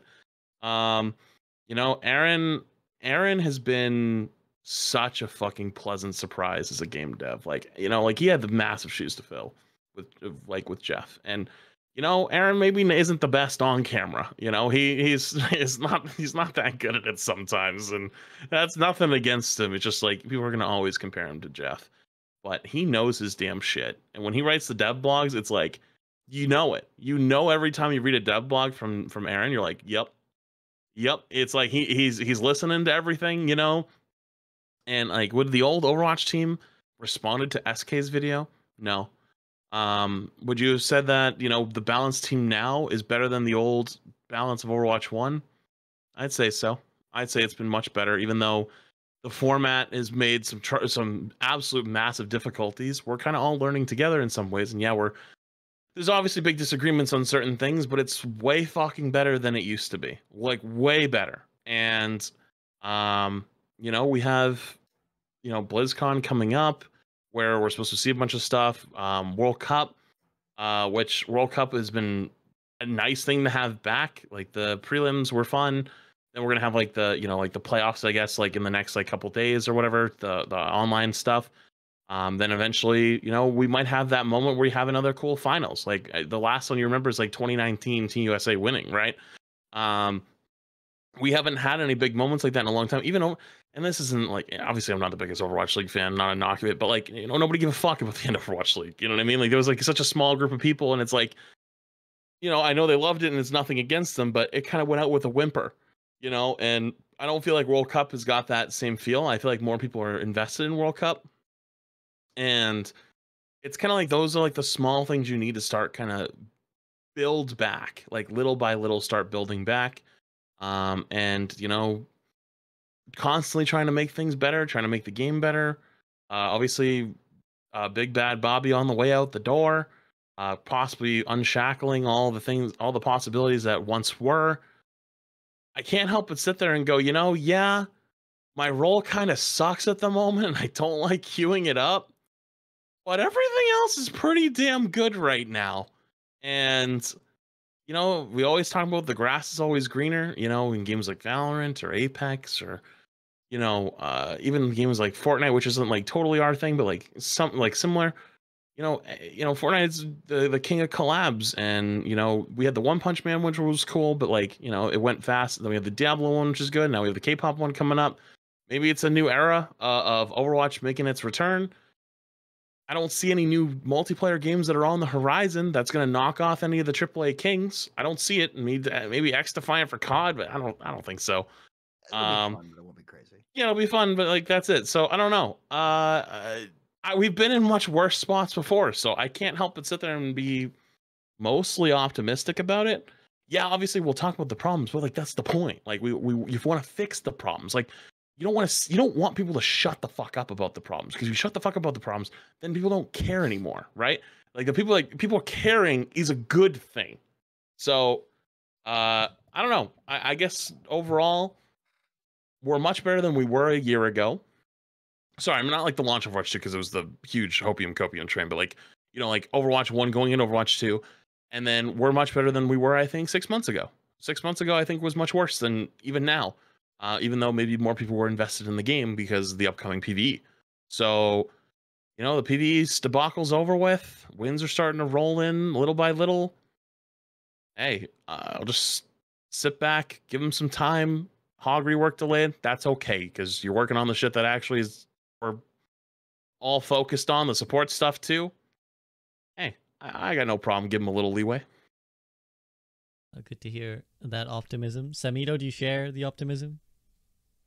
I think Flats is pretty on the money, to be honest with you. Like, I think the worst of it's out of the way, right? Where ultimately, like, I think Overwatch is in a weird spot. I'm not sure if weird. I would say weird, actually. It's in a weird spot right now, in that, like, until May, and honestly, you know what? I would say right now, because I think Overwatch is at the point where people are going to round the corner out of PvE, because really, up until they announced the cancellation of PvE, like, they were still ensnared in the poor decisions, or whatever you want to call it, right? From the decisions made in 2018, 2019, the Kotick era, whatever you want to call it, right? Like, I think for the first time since 2018, really, like, Overwatch has a chance to be unshackled and moving forward. I think that's a really great way to put it, where it was forced to operate in the realm of what was promised 5 years ago. Think about how many things changed in 5 years, right? A lot. And a lot has changed since then, right? You have Warzone come out, like, think about how different the gaming industry is now compared to when, like, Overwatch 2 was promised 5 years ago. I think that the game's in a unique position, depending on what Microsoft has to offer, to really get back and capture what made people fall in love with it. And I think there's been a big disconnect. I think the one thing that people were mentioning at the start of this is like, hey, all the content stuff's coming out's great. Like, the media stuff is great. It always, like, has been for Overwatch. It's just playing the game, right? That frustrates people, like playing tank or playing whatever. They're in a very unique, unshackled position where now all of the old stuff's out of the way. It's almost like when your favorite, like, sports franchise team, like, was really good for a bit, and then they have to tank really hard. Kind of like the Patriots right now. Flats, rest in peace, right? My Bengals are back, baby. Look at them. You had your 20 years, buddy. Suck it up. But praying on your bit downfill now. Listen, it's the Bengals, bro. We're always gonna. There's always. I'm a Reds fan too, so it's only down. It's only been down my whole life. That's tough. Yeah, I know. But they're in a. It's almost like you got a bunch of young rookies, right, that have a chance to really make the franchise, like, awesome, right? And I hope that happens. Like, I still, like, right now I would describe playing Overwatch 2 as like the remnants of, like, Overwatch 1, where it's like, that core essence and, like, atmosphere is still there. I stand by my take. I wish we would have made a BR. I think a BR in the Overwatch engine would slap. I think it would slap so hard. Obviously, you wouldn't be playing the Overwatch heroes unless you wanted them to be like Jedi. I've said this since 2019 with Nateson. I'd play it instead of Warzone, right? But look, like, that's the point. They have so many options. There's a lot of different things that they could do, and I hope that they get the chance to do it. I think Aaron's a great guy. You know, I want to see him succeed. We always have here, right? So, you know, I hope it gets there. I can't accurately judge, though, or put out a statement on whether or not I think that's going to happen. I don't know. It really depends on what Microsoft. I can't know. I'm not a fortune teller, right? I'm not a K-pop stan who just knows the future, right? You know, it's just Oh, God. it is what it is there.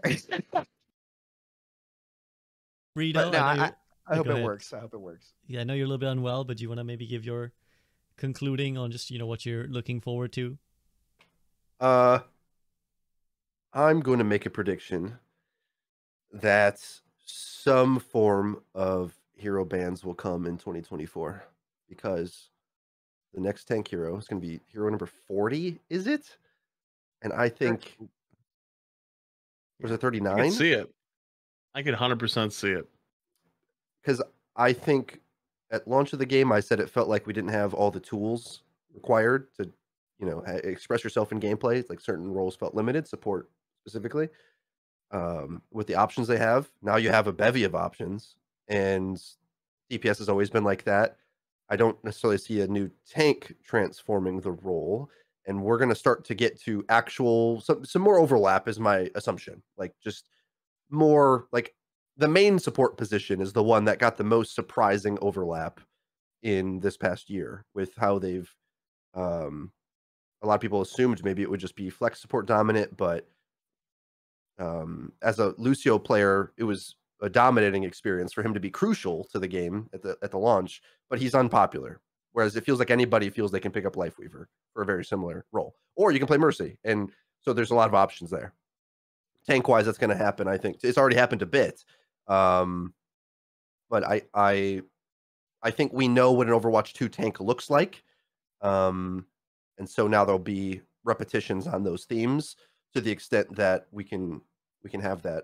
I read a comment. I wish I saved it because I don't know if this is this person's individual idea or if it came from somewhere else, but a reverse way to hero ban might be, and he didn't call it that. I'm calling it that, but a suggestion would be to limit the number of swaps you can have in a game. As into, and this is a whole other conversation. I realize maybe another day for this. Maybe 2024 we'll talk about this. But just like plant this seed, because the counter picking thing is an issue. Partially they generated it with the ult transfer rate, partially by the balancing decisions they took, where it's like this hero will dominate this hero. The stats will force it to happen. Like that's what they've done. So I would like to see those two things reverted. But even then, the playstyle divergence of because it's gonna be hard to have a player have enough heroes in their pool to function if this is how you want the game to be. Again, we started the podcast talking about this. Players can only play so many heroes. I feel like this with tank. It's like I'm like I got like half of them that are decent, but like what I need all of them just to function as a player. Like that's ridiculous, right? It's over the top. Small footnote on that too. Go ahead. Maybe it's me. Maybe it is just me. Maybe I'm in my crazy Lala Delulu streamer land. But I feel like tank ultimates are not that impactful anymore. They're not as impactful as they were Overwatch 1 / early Overwatch 2. So even if you got rid of the ult charge generation, a lot of times I will swap with ult because who cares? Like you're gonna lose. You win one fight off that ult, then you lose immediately the next one because you're on a wrong pick. But it wouldn't just be you losing your ult either, though, because obviously the DPS can also swap and lose their ult. But I agree with you, Flash. I do agree with your point. But other people would also buy one support button. But both are good points. Yeah. Both are good points. I think just like cutting down how often everyone can swap, though, would be a general positive. Yeah. Which is also sad, Flats, that you're mentioning this, because what we align on is tank's role is to soak damage on the front line, and the only way you carry at all is with your ult, and you're saying the ult doesn't even do anything. So I mean, how many ways can you cancel Shatter now?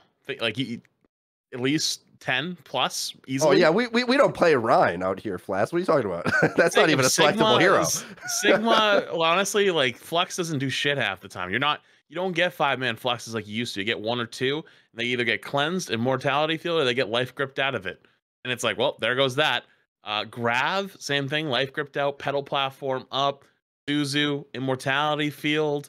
You know, if they all shoot at you at the same time, you just explode. You know, you talk like Orisa, like, yeah, Orisa ult's okay, I guess. It's not really like that good. Whole hog, lol. Well, you know. Lots, you know where you need to go to get value with tank ults? Oh, God, I knew he was going to mention it. Doomfist. No, Doom ult sucks. Doom I thought you were gonna make a joke. I thought you were gonna make a joke about that. Oh no, you need to play Tiny Overwatch, dog. I'm telling you, God. those 8-man shatters and Tiny Overwatch hits different. I'm telling you. I'm telling you. No Kiri in the game. No Kiri in the game. It's great. There's no Kiri for. No, okay, it's not enabled on my code. Right. Nope. On your code. Hey, I got a question. Before we go, I got a question. Has anyone done a tank unranked to GM recently? Yeah. I did a Ram one last year. No. Last year? What are you talking about? I'm talking about turret meta, dog, where they'll just go Bastion on you. Good luck with that. I want one for this season. I mean, I like some of these. Like Fran's done one. Yeah. Just probably on Zarya. I can see it happening. I want to see someone do it on Ram now. Is my point, or Winston. I think you can do it. I know Bogart did it. The thing is, they would do it because they're so disproportionately good, though. Like that's the problem. Is that even now, like GM1, now this is a tangent. But these guys in GM1 are like even GM5 is like easy for them. Easy. It's like they walk that shit. They don't even have to work. They don't even have to try because the gap is so big between them and the rest of the ladder. Like they could do any. I think they could flex on the heroes they've barely ever played and just do it. Yeah, I got a weird game like Matchmaker. Like last season, there was like a week where it went a little bit like weird because like really long queue time. So they kind of like you could tell they adjusted the slider a little bit. I got like a GM5 tank player on the enemy team. I think he had 2 kills the whole Numbani game. We still almost lost because like their DPS were good, but like we almost lost, and this guy had 2 kills in like a actual 18-minute game because he just didn't stand a chance. Like 0, you know. So it's like it's such a it sounds so elitist, but it's true, you know. Like a lot of even like the lower like GM players are Overwatch 2 players, like Overwatch 1 players that were like top 500 GM in Overwatch 1, you're just in a different class. Like you'll never catch them. Here's one thing I want to add to that though before I want to go back to Frito, let him finish his point, is that outside of that, the rank system is very homogenous. Like recently I've played, like because of various roles and alt account stuff, I played everything from like Diamond to GM1, and basically GM2, maybe GM3 down to like Diamond 1, it's very homogenous. I don't know if this is just an EU thing, but like the quality of the play, the meta, are very similar. Like sometimes genuinely worse higher up. Like sometimes I've gone into like ranked up and the game got worse. Like the people are just actually clueless. So like I think like outside of GM1, the like rank system is a little bit, it can go any way.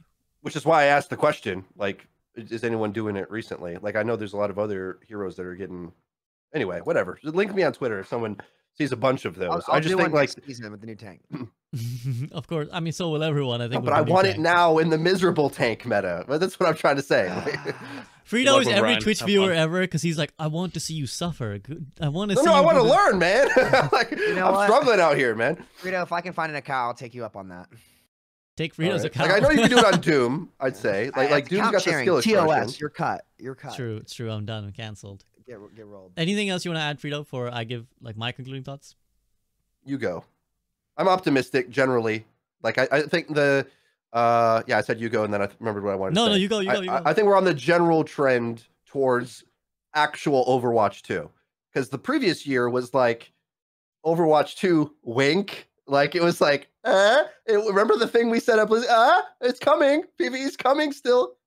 And we realized we've been disillusioned by a lot of things. And now we know what this game is, and the new management as well as the new leadership, I think, is now fully in control. So no excuses anymore. Like I'll give the last year like a pass for the negative points, but we're at like a good stage, looking to be in a better stage. Because I feel the new mechanics, I started off saying hero bans, right? The new mechanics are awesome.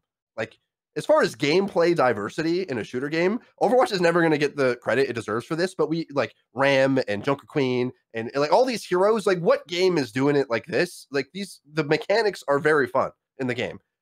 just let us like interact with them instead of have the no buttons that exist in 2. We can tone those back, and then the game will be good. I think. Like a lot of versions of the game I've had fun, but I like oddly enough, like I was trying to say earlier, the game is technically balanced in a way. It's just also a bit too easy, is all. So once that's fixed, I think I'm pretty happy.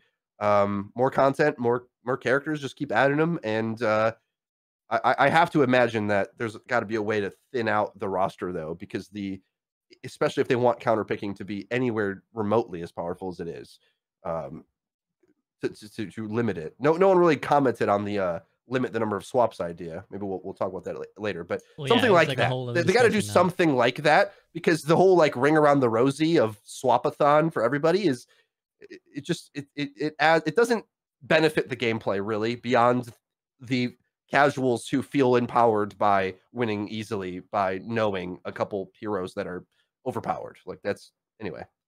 We've said that earlier as well. But that's my closing thought. I mean, I would obviously welcome hero bans. You know, I would. My gut instinct is that even if Blizzard did implement it, it would be some wonky third way. I see zero chance that they're going to turn up and be like, here's a very straightforward ban system. It would just be something really goofy. Like, honestly, the limiting swaps would be more likely than just a straightforward 10 seconds at the start of the game, ban a hero. Because I just don't see them doing it the straightforward way. Yeah. Don't do that. Don't do it. It's gonna be the same thing. It's just gonna end up this. It's just you're gonna lose the rock paper scissors later. It's just, I don't know. I don't like that. I think it's better with hero bans. We'll see what they do. We'll see what they do. I mean, I don't know whether I'll be delighted, but I don't know whether they will or not. I think what I will say is I think I'm a little bit more pessimistic at the moment in terms of my faith in the balancing of the game in particular, but everything outside of that I think is going really well, which again is odd to say, but I think should be acknowledged, because it is like a game development is so much more than just the balance. Obviously the balance is perhaps what we concern ourselves with the most in the gameplay, but there are so many W's outside of that that I think should be, lead to a potentially brighter future, which these guys are all alluding to, even outside of the Microsoft takeover, which could be great. But like we said, just the removal of Bobby, the K-pop collabs, finally the burden of PvE being lifted, right? That is a huge thing. I think finally, like, the developers can move on from the burden of having a developer to develop the PvE, and they don't have to pretend anymore that there's like some promised land coming. They can just kind of do their thing quietly, and people won't have this like expectation that it has to break and define the genre or whatever. So that I think will be, I hope, a huge load off of their minds that should make making cool stuff for the game easier. And they have been iterating well on slowly but surely. They're giving more ways to earn skins and buy old skins, and I know people get upset when they bring old skins back, but I think it's good that you get more opportunities to buy things you missed out on. So I think all those elements are great, and the skins, again, great. I know there's controversies. I will always forever be against the bundling of stuff to like so that it's not exclusively purchasable. I think that's bad, but generally I think there's a lot of cool shit going on. Do I think they're gonna fix the balance? I remain deeply skeptical. My expectation is it will just get worse in a different way. But hey, if they make it fun, I'll be thrilled. Because I actually agree with Frito that the hero design is fun. Like, the hero design is fun. It's just the way they manifest it is usually they crank that shit up to Narnia and just make a hero like Giga, overtuned version of what it could be, like Lifeweaver. It's like buff 5 aspects of his kit to make him like a Giga version of Lifeweaver. So I hope it'll be fun, and I'm excited for BlizzCon. I hope I'll see all of you guys there. So it'll be fun to hang out. Maybe we should do a group up live at BlizzCon, see what they've told us about. But I'm optimistic to see what this new tank is. I hope it's cool, and I hope we'll all enjoy it. And I hope Roadhog is a new tank too. So thank you very much, Flats, Frito, and Samito. As always, the squad, the Avengers, for giving me so much of your time. Fellas, you want anything else you want to say before we let you get going? Thanks for having us. Yep. Use code Manscaped, or use code Overwatch at manscaped.com. 20% off and free international shipping. And subscribe to Flats. Let's go. Sending you an invoice. All right. Well, thanks, fellas. Have a great rest of your day. Peace out. All right. See you guys. See you later.